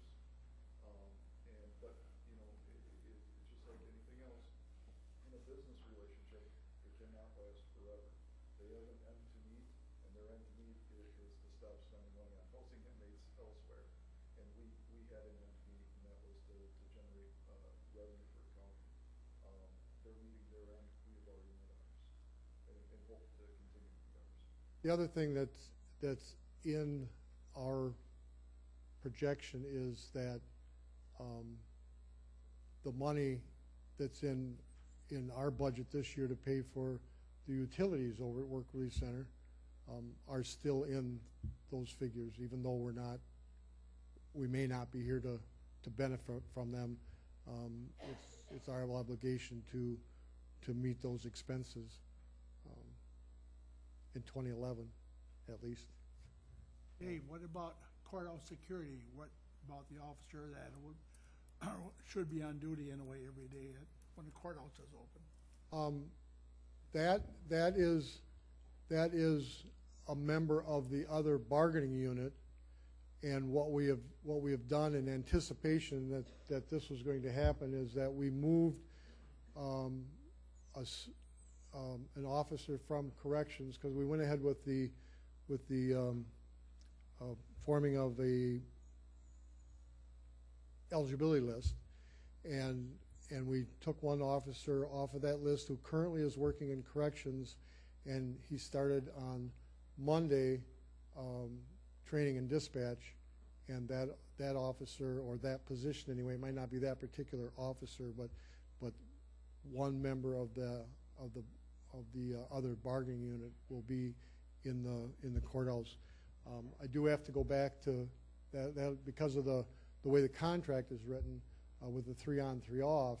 That only solves 3 days of problems if you don't fall on a weekend. And so I have to go back to public safety and ask for another move, if you will, without hiring anybody, similar to what we just did, to move another person into that bargaining unit so that we could cover it all the time during when the courthouse is open. It does not take into account the after-hours operation of the courthouse. Any questions for Dave? And I guess, you know, these people traveled from Madison and other places. I mean, if they would care to say anything, or if not, they're the experts in the field of Department of Corrections. I have a question, Dave. On that first page of the program, savings on department positions is $213,691. If there's not going to be any laid off, I guess I don't know where their figure comes from. Well, we haven't,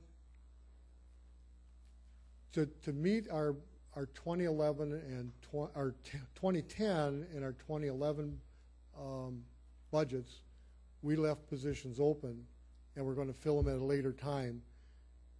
When this came down the road, we're just not going to fill them, is what it amounts to. If you reference the screen, you're going to see lines.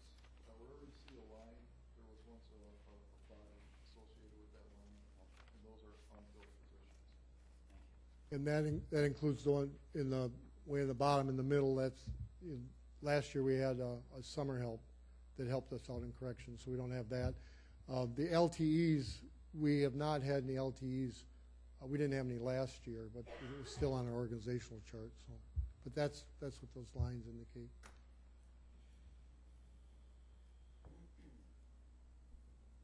I have a question for you, Go ahead. Dave. In the current facilities that you have for both, what is your staffing? How many people for jail?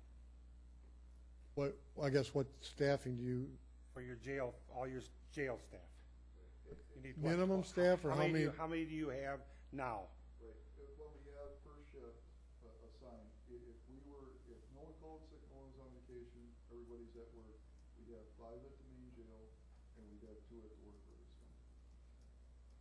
calling it total. That'd be For all 7. shifts. Oh, you mean not per shift? That'd be 4 shifts. 4 shifts? 4 shifts. But you don't have 28 people on staff. You got six-hour shifts? 12.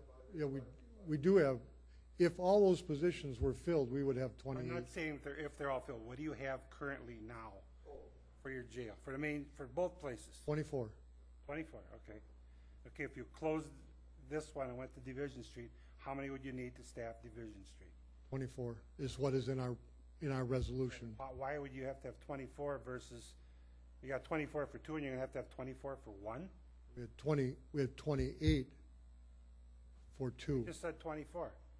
Currently, we have 24, yes. Right. We're filling it with people from patrol because we don't have any, we don't have as many vacations, holidays. And how many are in staff in here total? If you have 24 over there, how many you got for this building? If you want to reference us to I'm not looking at the blank spots and what you got today. What we got today is 24. we have 24 people listed under corrections. Okay. Well, actually, we got 26. There's 24 under corrections, and 2 of the, in the column under patrol, were our security people over here that worked in here. So we'd have 26. One of those is the blank space that's not filled. It still doesn't make sense to me. If you're closing one facility, you still need 24 people to run the one facility.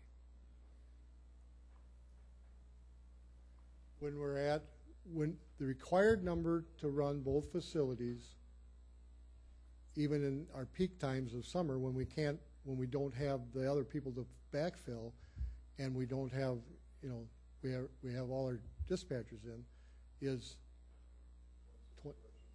26 corrections and 2 sworn officers, so it's 28 total, plus the jail administrator. And we had the secretary, but we gave that up last year already. The secretary was part of reopening this facility. I guess it still doesn't Excuse me. The other thing I think that in the spirit of disclosure, we've been talking about some preliminary numbers to switch all of the monitoring devices from the work release facility downstairs over to the other jail, boilers, panic alarms, all those kind of things. And I think the initial thing that was told to us at the security meeting was $160,000. So you need to know that will be coming. We're fine tuning that, and we will put it out to bids, but that, just in the spirit of full disclosure, I think you need to know that.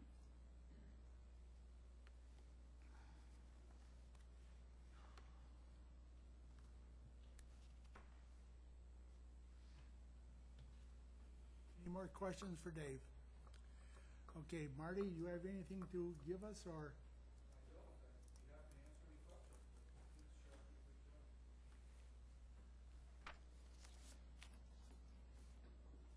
You ought to give one question. He came all the way from Madison, Milwaukee, wherever he came.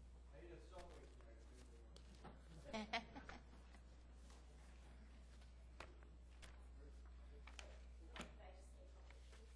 Yes, go ahead, Ruth. I know this is a lot for you guys to digest, and you have a big decision to make, and it impacts on a lot of decisions that you're going to make for the next couple of years. But that's what I need you to focus on, is that this is not a decision for 2011.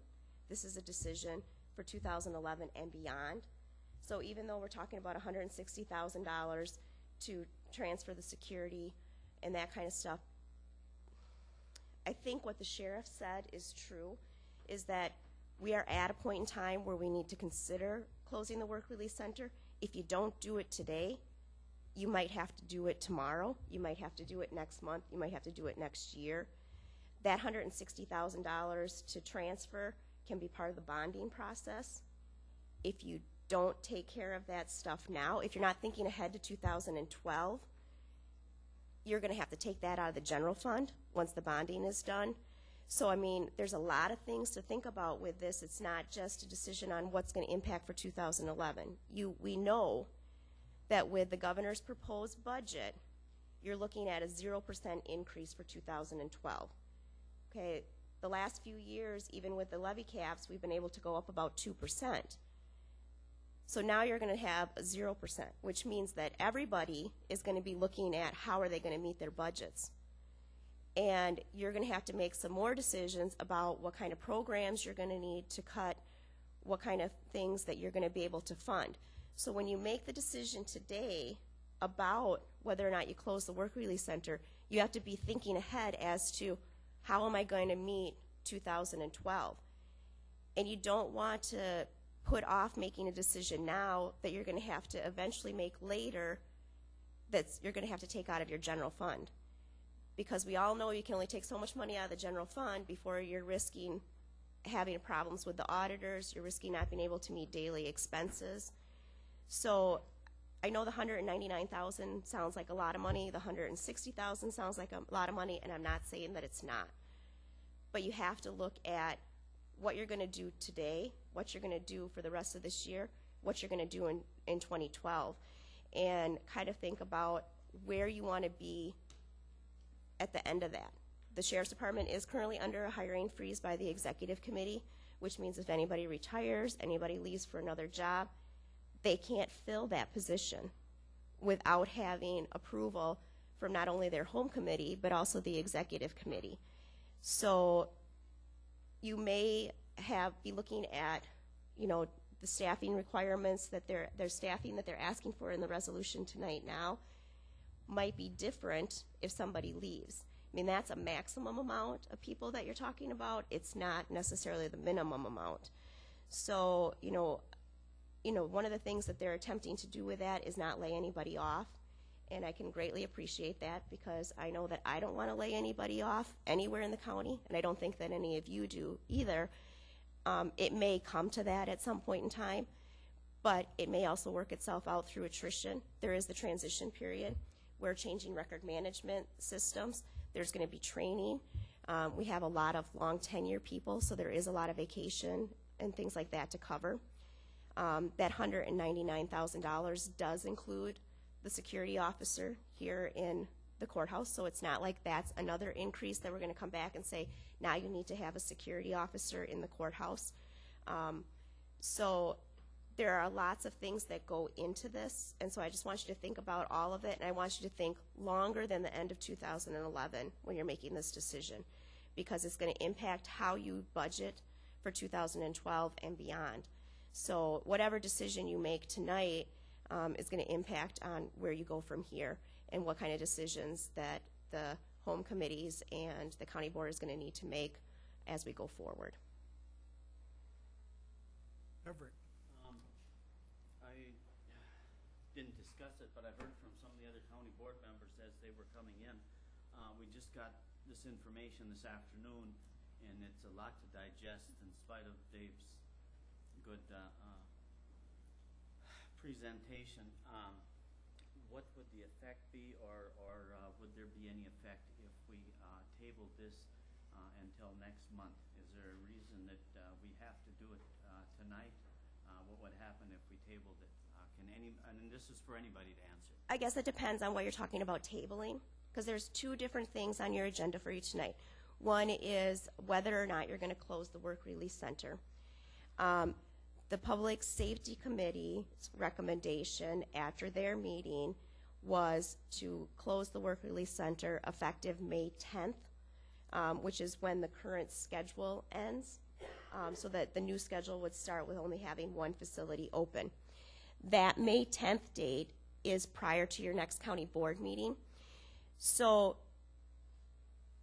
the other thing on your agenda is the resolution regarding staffing, which certainly is a lot of information and you certainly could table. But if you tabled that, we would need to know what you wanted to do between May 10th and May 17th when your next meeting was. Do we maintain the status quo? Are you laying off people for a week and then bringing them back, which is something I would highly recommend against? Or do you want to delay the closing of the Work Release Center until your next county board meeting? And that certainly is your option. The Public Safety Committee had just recommended that. I guess the only thing would be that the number of costs, the 199, could fluctuate a little bit. It could be a little bit greater the longer you kept the Work Release Center open, because that number is based upon closing it on the 10th, correct, Dave? I guess if I may, we picked May 10th because we operate on a 28-day schedule, and that happens to be the first day of the next 28-day schedule. Probably a more important date, if you will, is sometime prior to Memorial Day, because as you're all aware, when Memorial Day hits and even at $4 plus for gas, we're still only a tank full away from some major cities, and we do have a lot to offer here. And while I can ask Lieutenant Nett to come in and fill a patrol shift now, we all have more work to do once graduations hit and Memorial Day. So I just conferred with my my sounding board over here. You know, if it's delayed, it's delayed. And quite honestly, you know, we'll do the best we can with whatever you guys decide. But I guess it's unfortunate you changed your meeting time. But and Ruth is right. At some point in time, the decision is going to have to be made. And I don't know, you know, if even if you delay it a month or not, you know, it still is a tough decision to make. The other thing, Norm and I have known Marty for a long time. George has probably worked with him more closely prior to his coming to us here. And so we have a pretty good relationship with Marty and others at DOC. But we kind of use Marty for our sounding board. And so we put him on the spot. Are there going to be any inmates in a month or two, Marty? And one thing I appreciate about Marty, I don't know. You know, I mean, that's the reality of it. He has, you know, one of the things that happened when we closed the Work Release Center and had to reopen it, the rules of the facility changed, and we ended up with some expenses that you didn't anticipate. We had to knock out a wall. We had to make more square footage. We had to take out some of the bunks. We had hoped of having in the neighborhood of 45 beds, ended up with 36.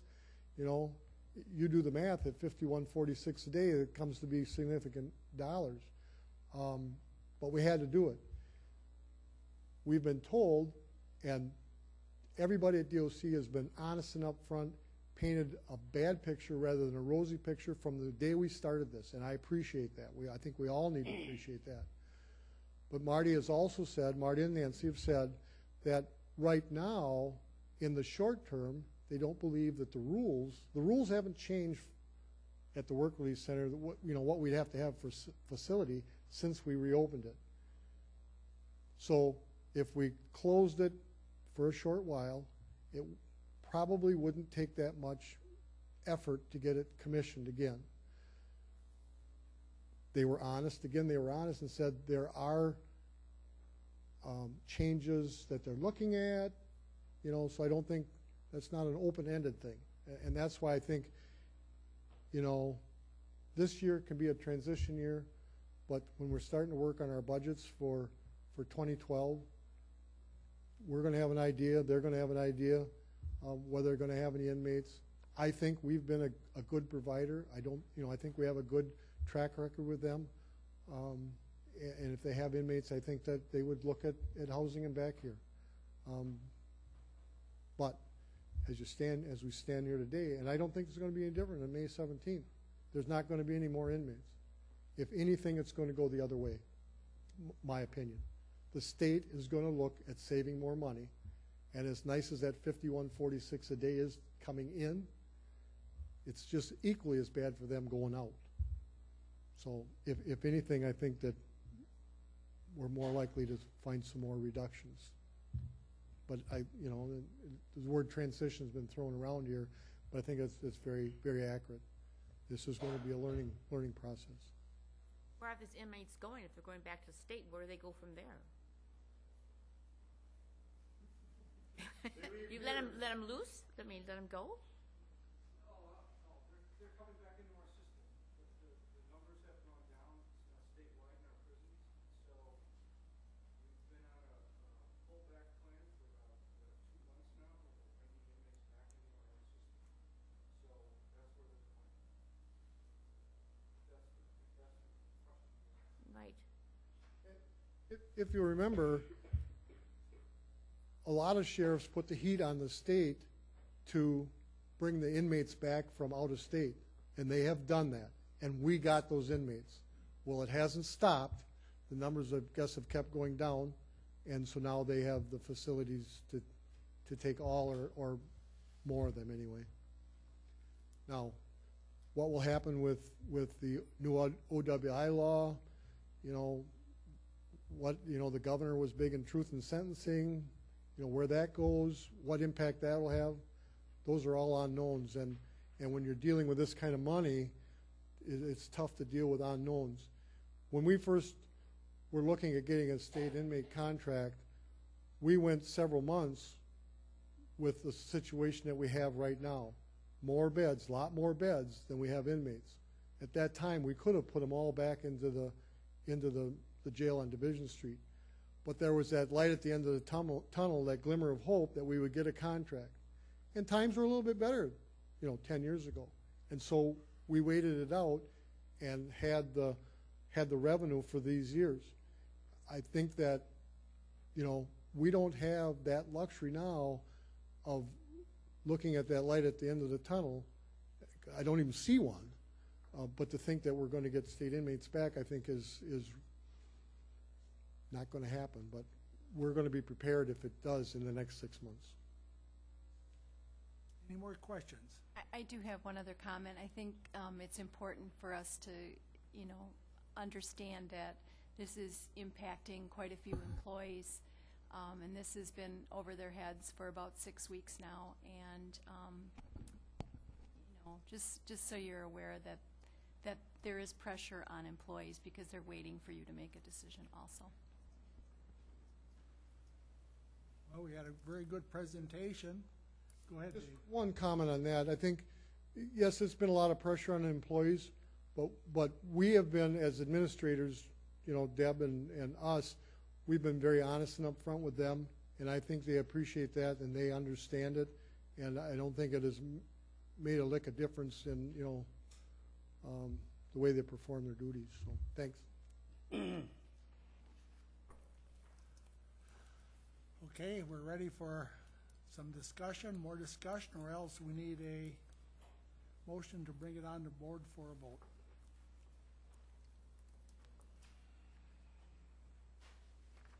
If there is a motion, well, I suppose we have to make a motion before we can discuss this, correct? All right.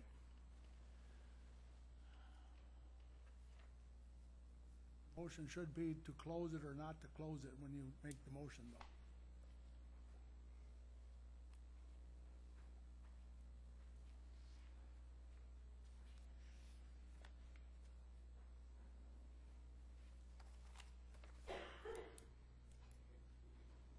Well, in order to get this up for discussion, I will make a motion that we close the Work Release Center. I'll second that. Got a second from Joe. Okay, any discussion now? Okay, by closing this Work Release Center, does this mean definitely that we have to lay off people? No. That's what I want to know. No people being laid off. Dave's, what he gave us tonight, everybody's been accounted for. I was just wondering, commenting on Joe's question here about number of people, number of positions, and that sort of thing. He's frozen now at the present time. But does this mean, Chairman Weiss, that if these positions that are presently over here, these people that are working presently over here, are then they worked into the schedule at the other facility? That's correct. That's correct. So closing this does not necessarily mean a layoff or more? No layoff to it. Okay. Joe? If we vote to close the facility, I kept hearing them bringing back about reopening it. Is this closing it for closing it, or is this closing it in maybe 2 months we want to reopen it? It's closing it for the fact of taking the prisoners over to the other facility. But this facility still would be used yet for court transfers, people waiting for court for a few hours. The officers would be over here with them. We'd one officer in a way, another officer would come also and sit with that prisoner until they went to court and back. So it'd be used on a 8 to 5 basic Monday through Friday that way. Or will part of that area of the building be able to be used for something else? Well, that's what we're gonna have to decide afterwards. I don't want to see it closed and use it for part of the time and have that half the building sitting there empty when it could be used for offices that we need. Could be offices, and to redo it into offices, the minimum is gonna be about $1.5 million. I understand, we did that with the building across the street, and we had to do that, otherwise I don't know where the people would be sitting on the peak of the roof or where they would be. But Within, like Dave said, within 6 months, you'll know if you have more prisoners or not. And to get everything straightened out here is probably gonna be that long. The alarms are downstairs, everything's down there, everything's gonna have to be moved. Okay, the comment was also made that there could be some changes in the way the housing would have to be if it was reopened. But I'm thinking that if those changes came about from the state, that they would be made into, or they would be carried out no matter if it's closed or not. They'd still have to make the changes to come up to the standards the state would be expecting, correct? Correct. I guess to answer Joe's question first, I think if we're going to decommission the jail and keep it as a viable option, or the work release center, and keep it as a viable option to reopen, it needs to be pretty much secured so that we're not doing a lot of stuff in there, because everything that takes place in there is going to impact the amount of work it's going to take to get it back up and be in a jail, if you will. If we can lock the doors and you know, not permit access in there or limited access in there, I think then it'll be a lot easier to commission it if that is what's going to happen. I would assume that once we decide that we're going to start taking equipment out of there and moving it, that's when the decision is made that it's never going to open again, correct? Because once we move that over to the jail. What equipment are you talking? What she was talking about? Yes, yes. That could, if that got moved, that could remain over there because we have somebody over it. The reason it has to be moved is it's monitored here 24/7. If we leave here, it's not going to be monitored 24/7. If it's moved over to the other facility, that will be monitored 24/7, irregardless if we move back here or not. We're not going to move it once and move it back here. That's what I was talking. You're not going to move Although it back. some of this stuff now, it's a matter of if we once get it computerized, you can get it on your laptop, so it might not be that big a problem moving it. This is kind of older technology. Any more questions? You have to house these some special in the new jail over there, someplace special, or is you can just put them for work release people? Do you have to do some changing around over there? No, because when the jail was originally designed, it was designed that this place was closed, and so we have maximum security cells, we have Huber dorms, if you will. It was designed to house Huber inmates over there. The only thing that we changed was that we took what was the men's locker room, which was a bit of an overkill. We had 200 lockers in that locker room, and only 123 beds. That was a little too many lockers. But so we took that men's locker room and actually made it into a dorm that houses 10 inmates. So we only have the one locker room now for Huber inmates. But before we did that, we were assured that as long as we didn't have boys and girls in there at the same time, it was okay. And the lockers have locks, and so it's utilized to change over from jail uniforms to street clothes to go out to work. There's actually 2 rooms in there, and we can run the men and the women through there. We just can't run them through at the same time, for obvious reasons. Any more questions? Not, call for the vote. All in favor of closing, say aye. Aye. Opposed to closing? Ayes have it, it will be closed.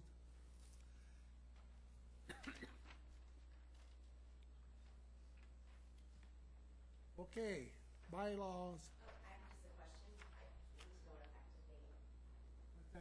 Need to know an effective date of that closing? Well, they had, what, the 10th of May was their effective date?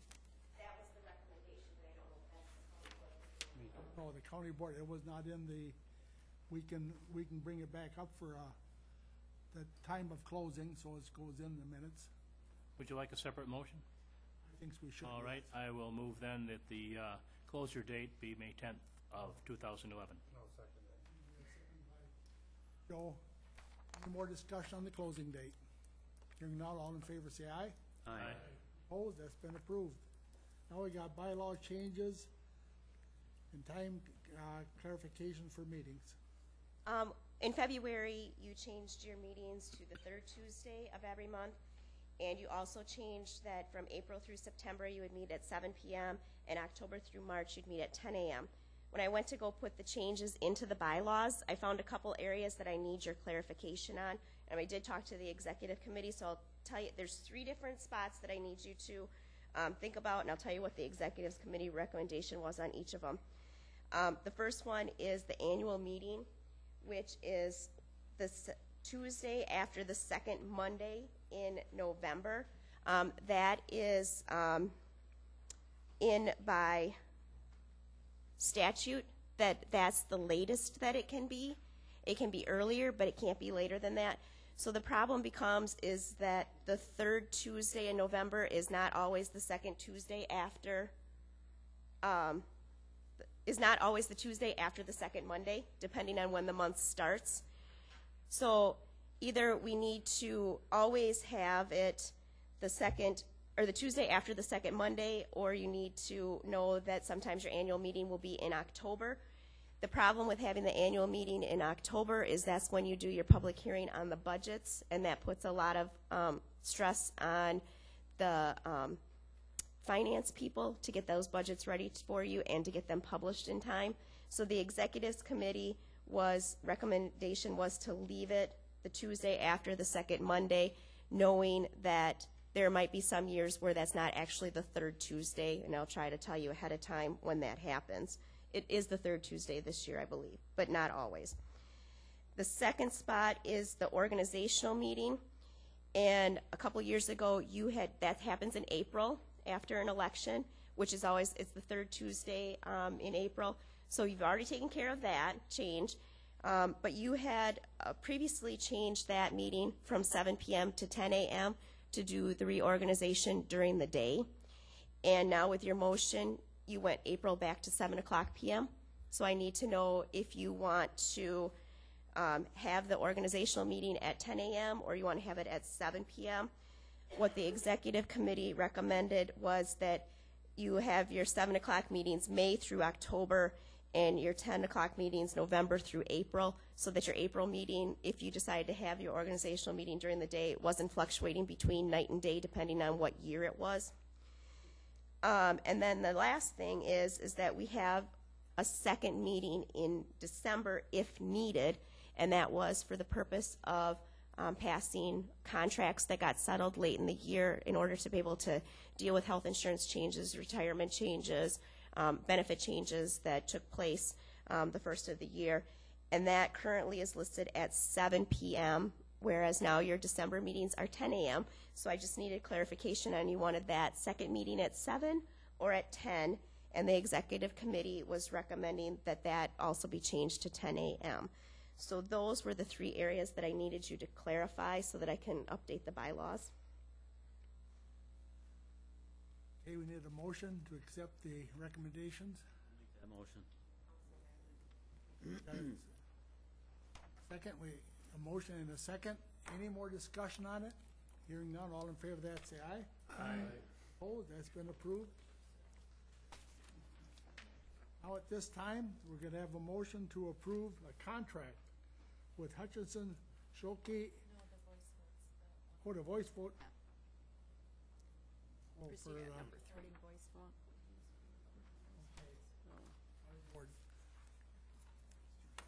procedure for recording voice votes in the county board meeting was brought to our attention, and the executive committee made some decision.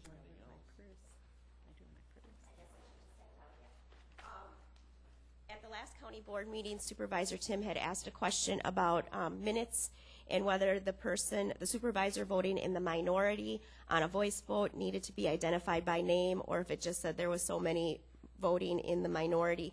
The executive committee did discuss it at their meeting this month, and their recommendation was that in all minutes for all county committees, including the county board, excuse me, that the supervisors voting in the minority would be listed by name, just so that all minutes are clarified and that they're consistent throughout the county. But that is a procedure that the county board would need to adopt, and so that's their recommendation, and we just want to know what you want that procedure to be done in the minutes. Robert's Rules does not require it one way or another, so it's completely by county board rule. Okay, do we have a motion to that effect? I'll make a motion.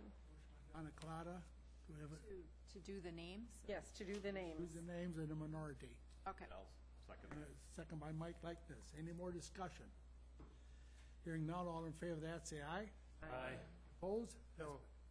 And we have one no from Supervisor Kim. Okay, now we got a motion to approve a contract with Hutchinson Schulke Early and Company to provide financial advisory services. And we have Jeffrey is here to give us this information. So Jeff, you're on the board.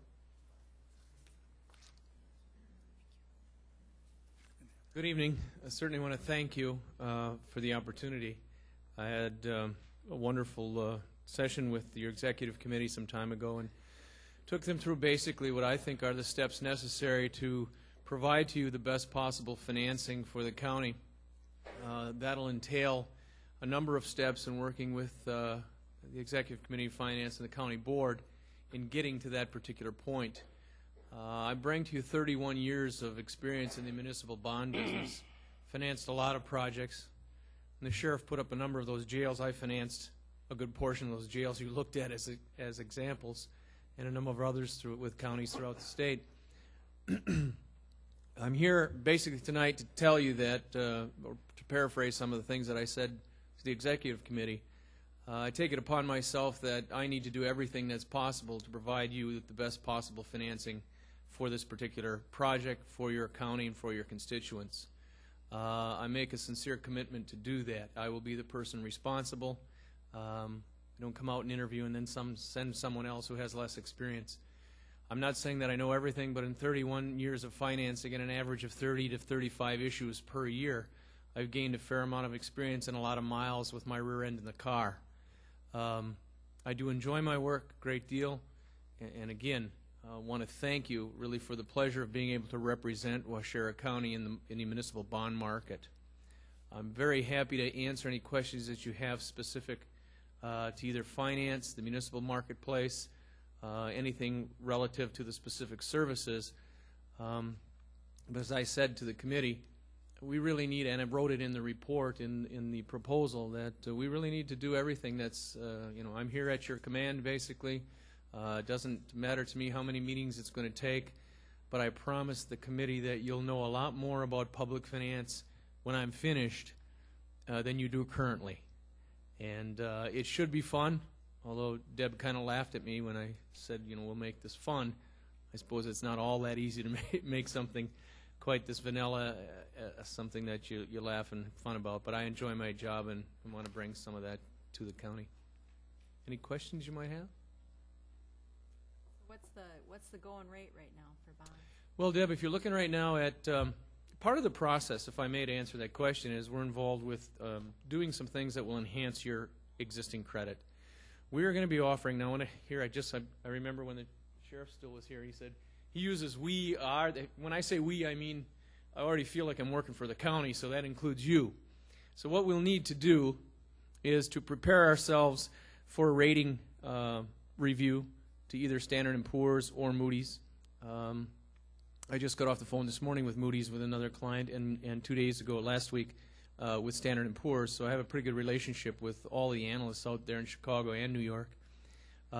secured a couple of AA ratings for the city of Monona. First time their utility was rated, and their general obligation rating, which I've gotten them 2 upgrades now since 2003 when they hired me. So we'll do that. We've already implemented some of that. Deb has had a chance, or at least I've had the opportunity to provide to Deb some documents which will formalize not only a debt plan, but also a reinvestment plan, which the county does not currently have. I mean, you have an informal policy, of course, but we're going to formalize that. Those are steps we're already taking to get you to a point where we're going to go out and then secure an investment grade rating from either Standard & Poor's or Moody's. That investment grade rating will provide us access to the municipal marketplace at a certain level relative to other ratings. I took the opportunity to ask Mike Konechny, your accountant, to have his office forward me the last audit, which really was the 2009 audit, so I've taken a look at some of the numbers. You may be surprised, but I did that prior to my meeting with the executive committee. I got a pretty good feel where you'll end up in terms of that credit rating. And to answer your question, Deb, we're going to start underwriting tomorrow those 2 AA minus credit ratings or credits that we just secured from Monona. I'm expecting that in the first year the yields are going to be, when I say first year, you have to understand that municipal bonds are not like a mortgage.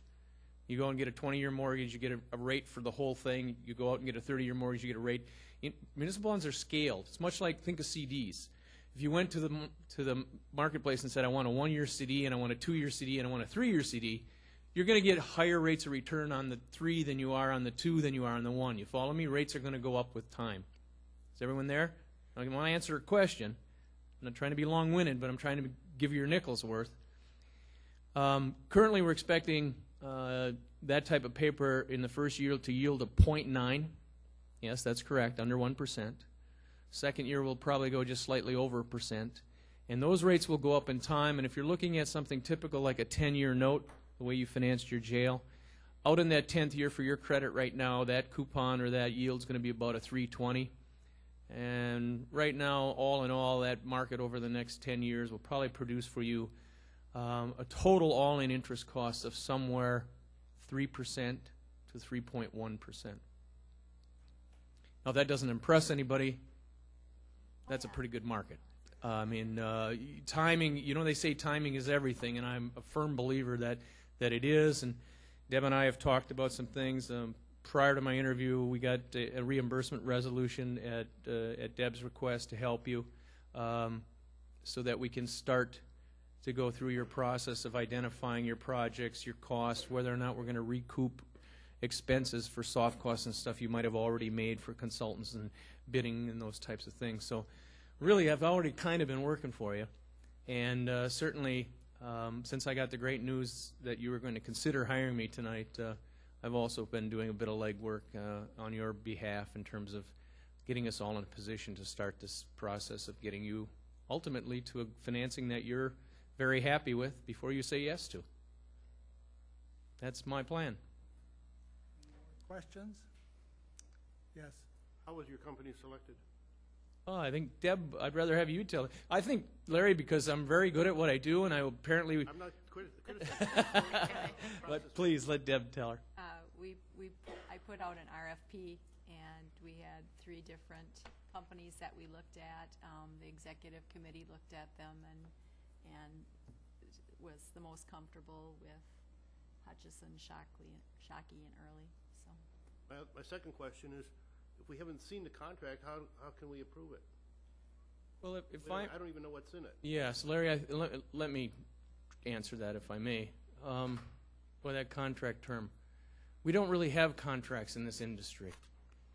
We provide those particular services, and the contract basically is, at the end of the day, when I come to you and say, listen, here's the interest rates based on the financing that we've developed in working with you, that we're able to secure in the municipal marketplace, and we sell these bonds to the highest buyer in the country for each of your maturities.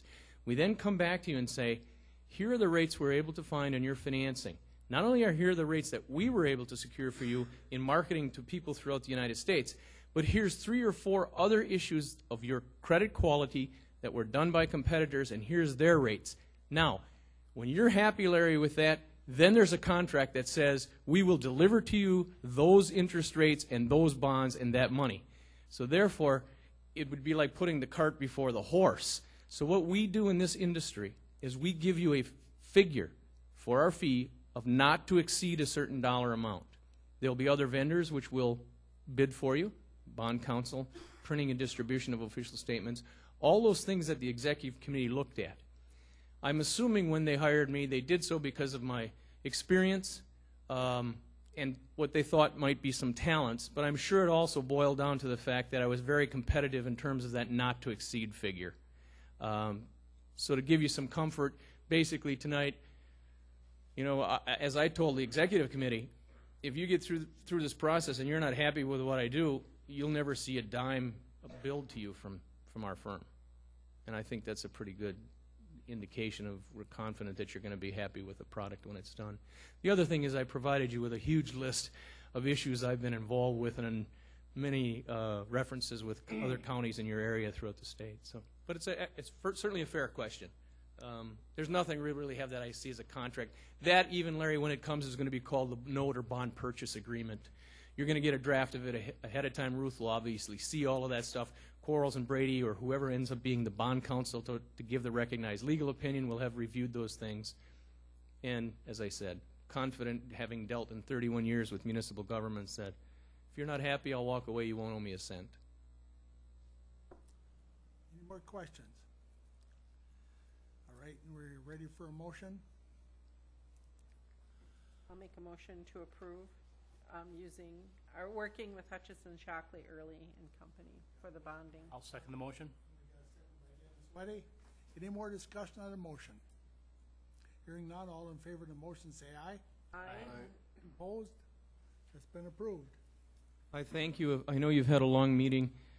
I just wanted to tell you one little story, and it was brought up by Mr. Rosen when he was given. You know, I was actually kind of squeamish a little bit when I heard the second recording of this poor young girl who was choking. That Heimlich maneuver. I can tell you from experience, you can do that to yourself. About 5 years ago, I was at State Fair. I was a bit hungry, and so I bought this steak on a stick, and apparently got one from a bovine that was very belligerent and ornery because it was pretty tough. As I tried to swallow it, it got stuck in my throat. And I can tell you right now that not being able to breathe brings a whole new awareness to what's important at the time. My wife had just walked into a little vendor in a tent, and I tried to go in and explain to her, using sign language, that I was choking to death and I couldn't get any air. She, of course, at that time thought that I wanted to play a game of charades, and I realized very quickly that I was going to pass out fairly quickly if something wasn't done. So I walked out.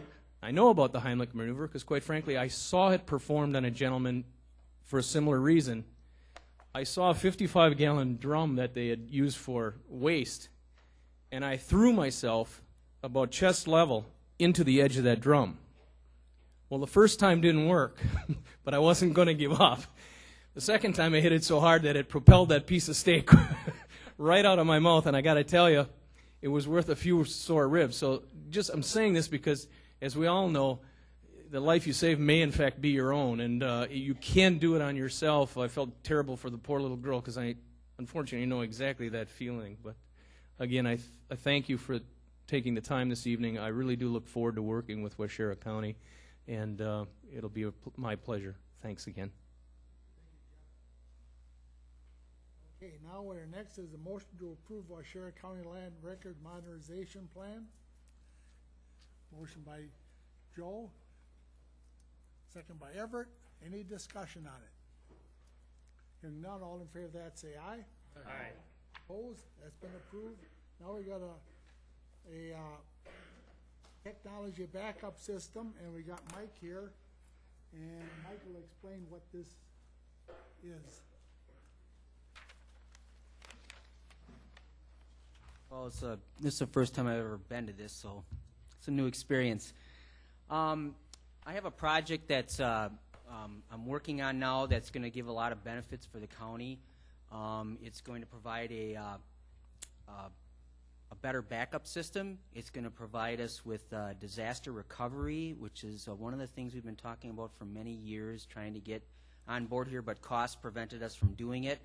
it's also going to save us some money in the computer room itself, just because in power savings and less equipment to have to depreciate, which will reduce my budget. So I'm going to try to draw something here. Try to stand through it.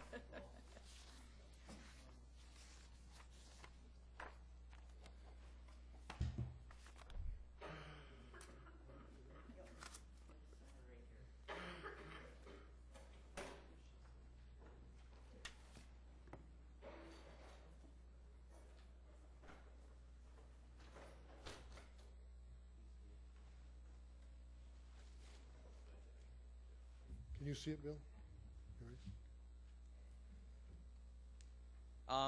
What we got now in the computer room is a lot of servers all doing their individual programs and all storing their own data.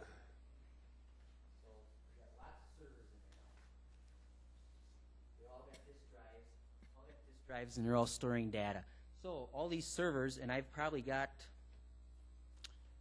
I think I've got 13 or 15 servers in the computer room that are all doing their specific jobs. What we're going to do is our project here is called a storage array network.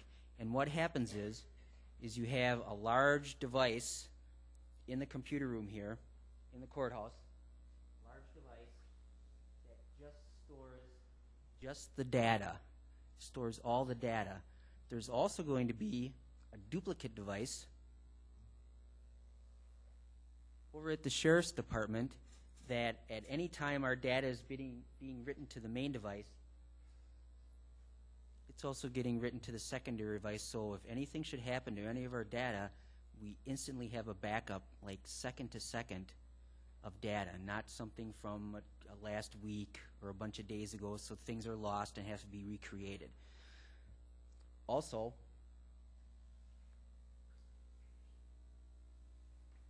we have all these servers, and what we're going to do, and actually what we're doing now, and I've taken a lot of servers already out of the computer room, probably like 3 or 4, is what's called virtualization.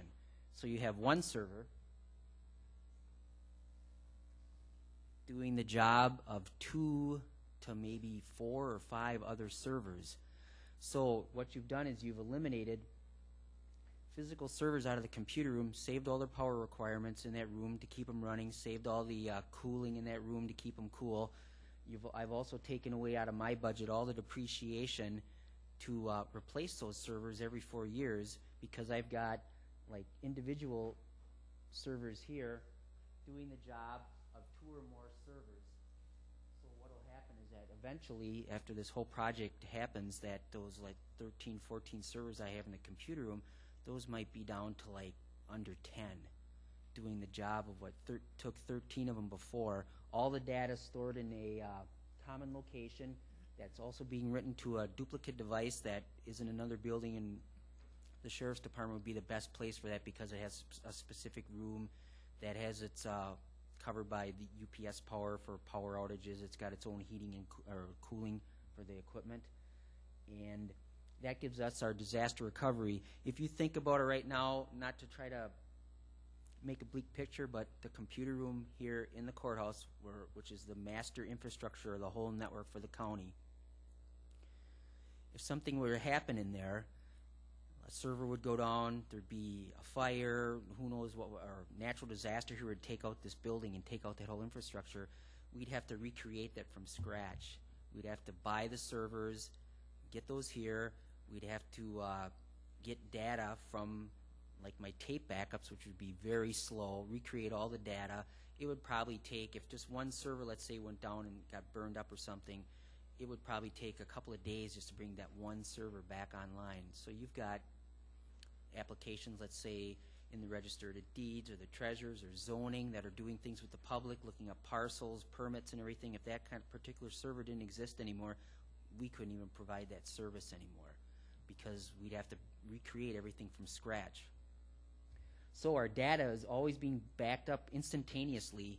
As real stuff is written, it's instantly backed up. Also, a side benefit from this project is if a particular, like where you have multiple servers on these single ones, if this whole server or one of these servers that do some kind of specific task here for a department or whatever in the county, if that would go down, you can move them to another one that's running, and the department that's using it wouldn't even know it happened. You could move it, it just keeps right on running. You could get your server fixed and then bring them back, and everything just keeps running with no interruption occurring whatsoever. So we don't have that capability right now. If something crashed or that computer room burned up, everything would have to be recreated from scratch, which would mean we'd probably be down for quite a while, bringing everything back online. Now, we bidded this out to a couple of vendors who I do business with them both. They do a lot of technology stuff here. They don't like cross each other like doing the same jobs. They have their specific tasks here. But we asked for their quotes on this, and the first quotes we got were they were within a few thousands of each other.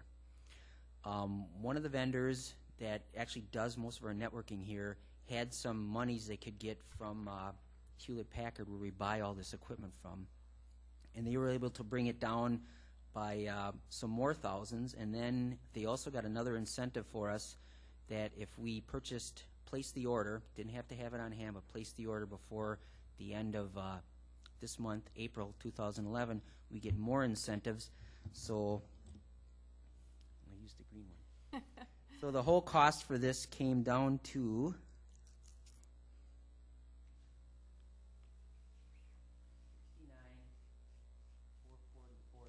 job. It originally started out in the mid to upper 70,000s and got it down to like $10,000 less from this one vendor. So if this has already been discussed at exec, I've gone through the same thing. Maybe some of you might have seen this already. So we're looking for approval for this project, which will like really give us a lot of protection for the county's computer and network infrastructure. Does this get? I tried to be as non-technical as I could. Very nice pictures, though. Yes. Yeah, well, square boxes. As you can see, not every server looks the same. No, somewhere around. Okay, Donna? I'm going to make a motion that we approve the technology backup system. I think it's very necessary. Second by Kirschner.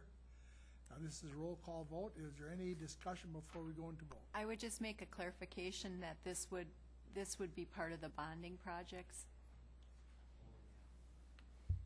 Forgot about that. Where's it coming from? Yeah, right.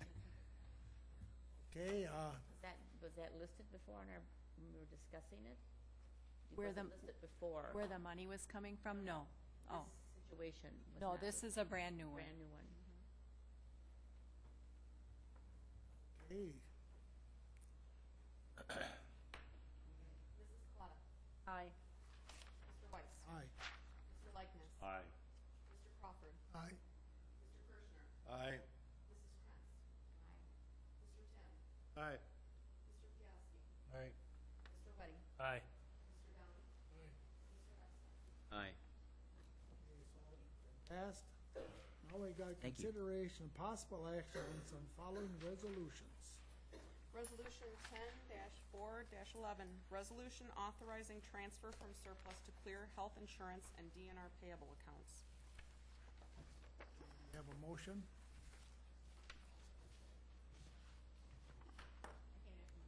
Okay, we have a motion by Mrs. Krantz. Do we have a second to the motion?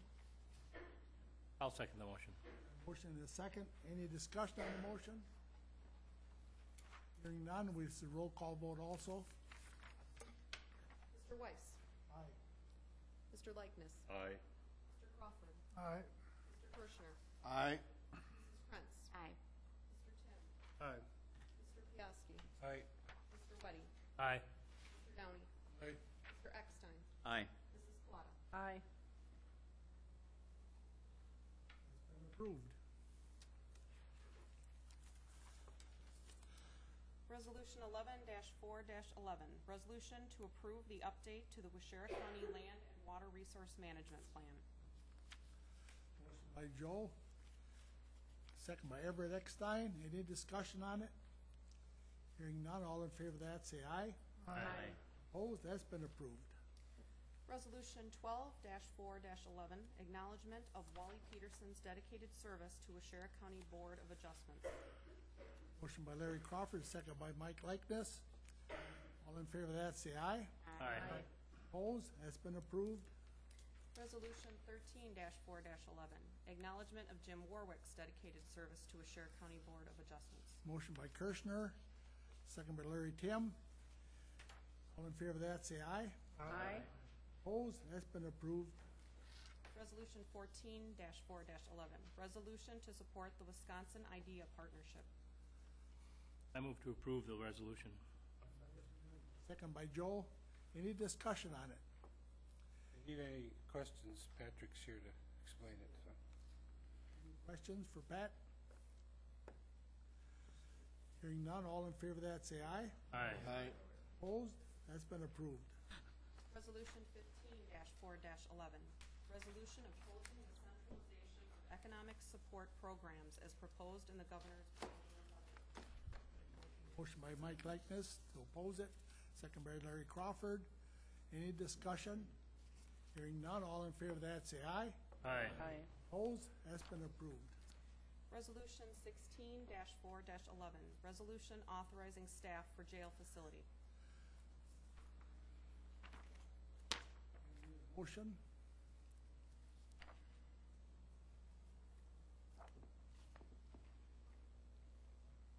I would like to make a motion that we send this back to the Public Safety Committee for further discussion. Motion, we got a second by Joe. All in favor of that, say aye. Aye. Opposed? That's been approved, and at this time, the staffing would stay the same as it is right now.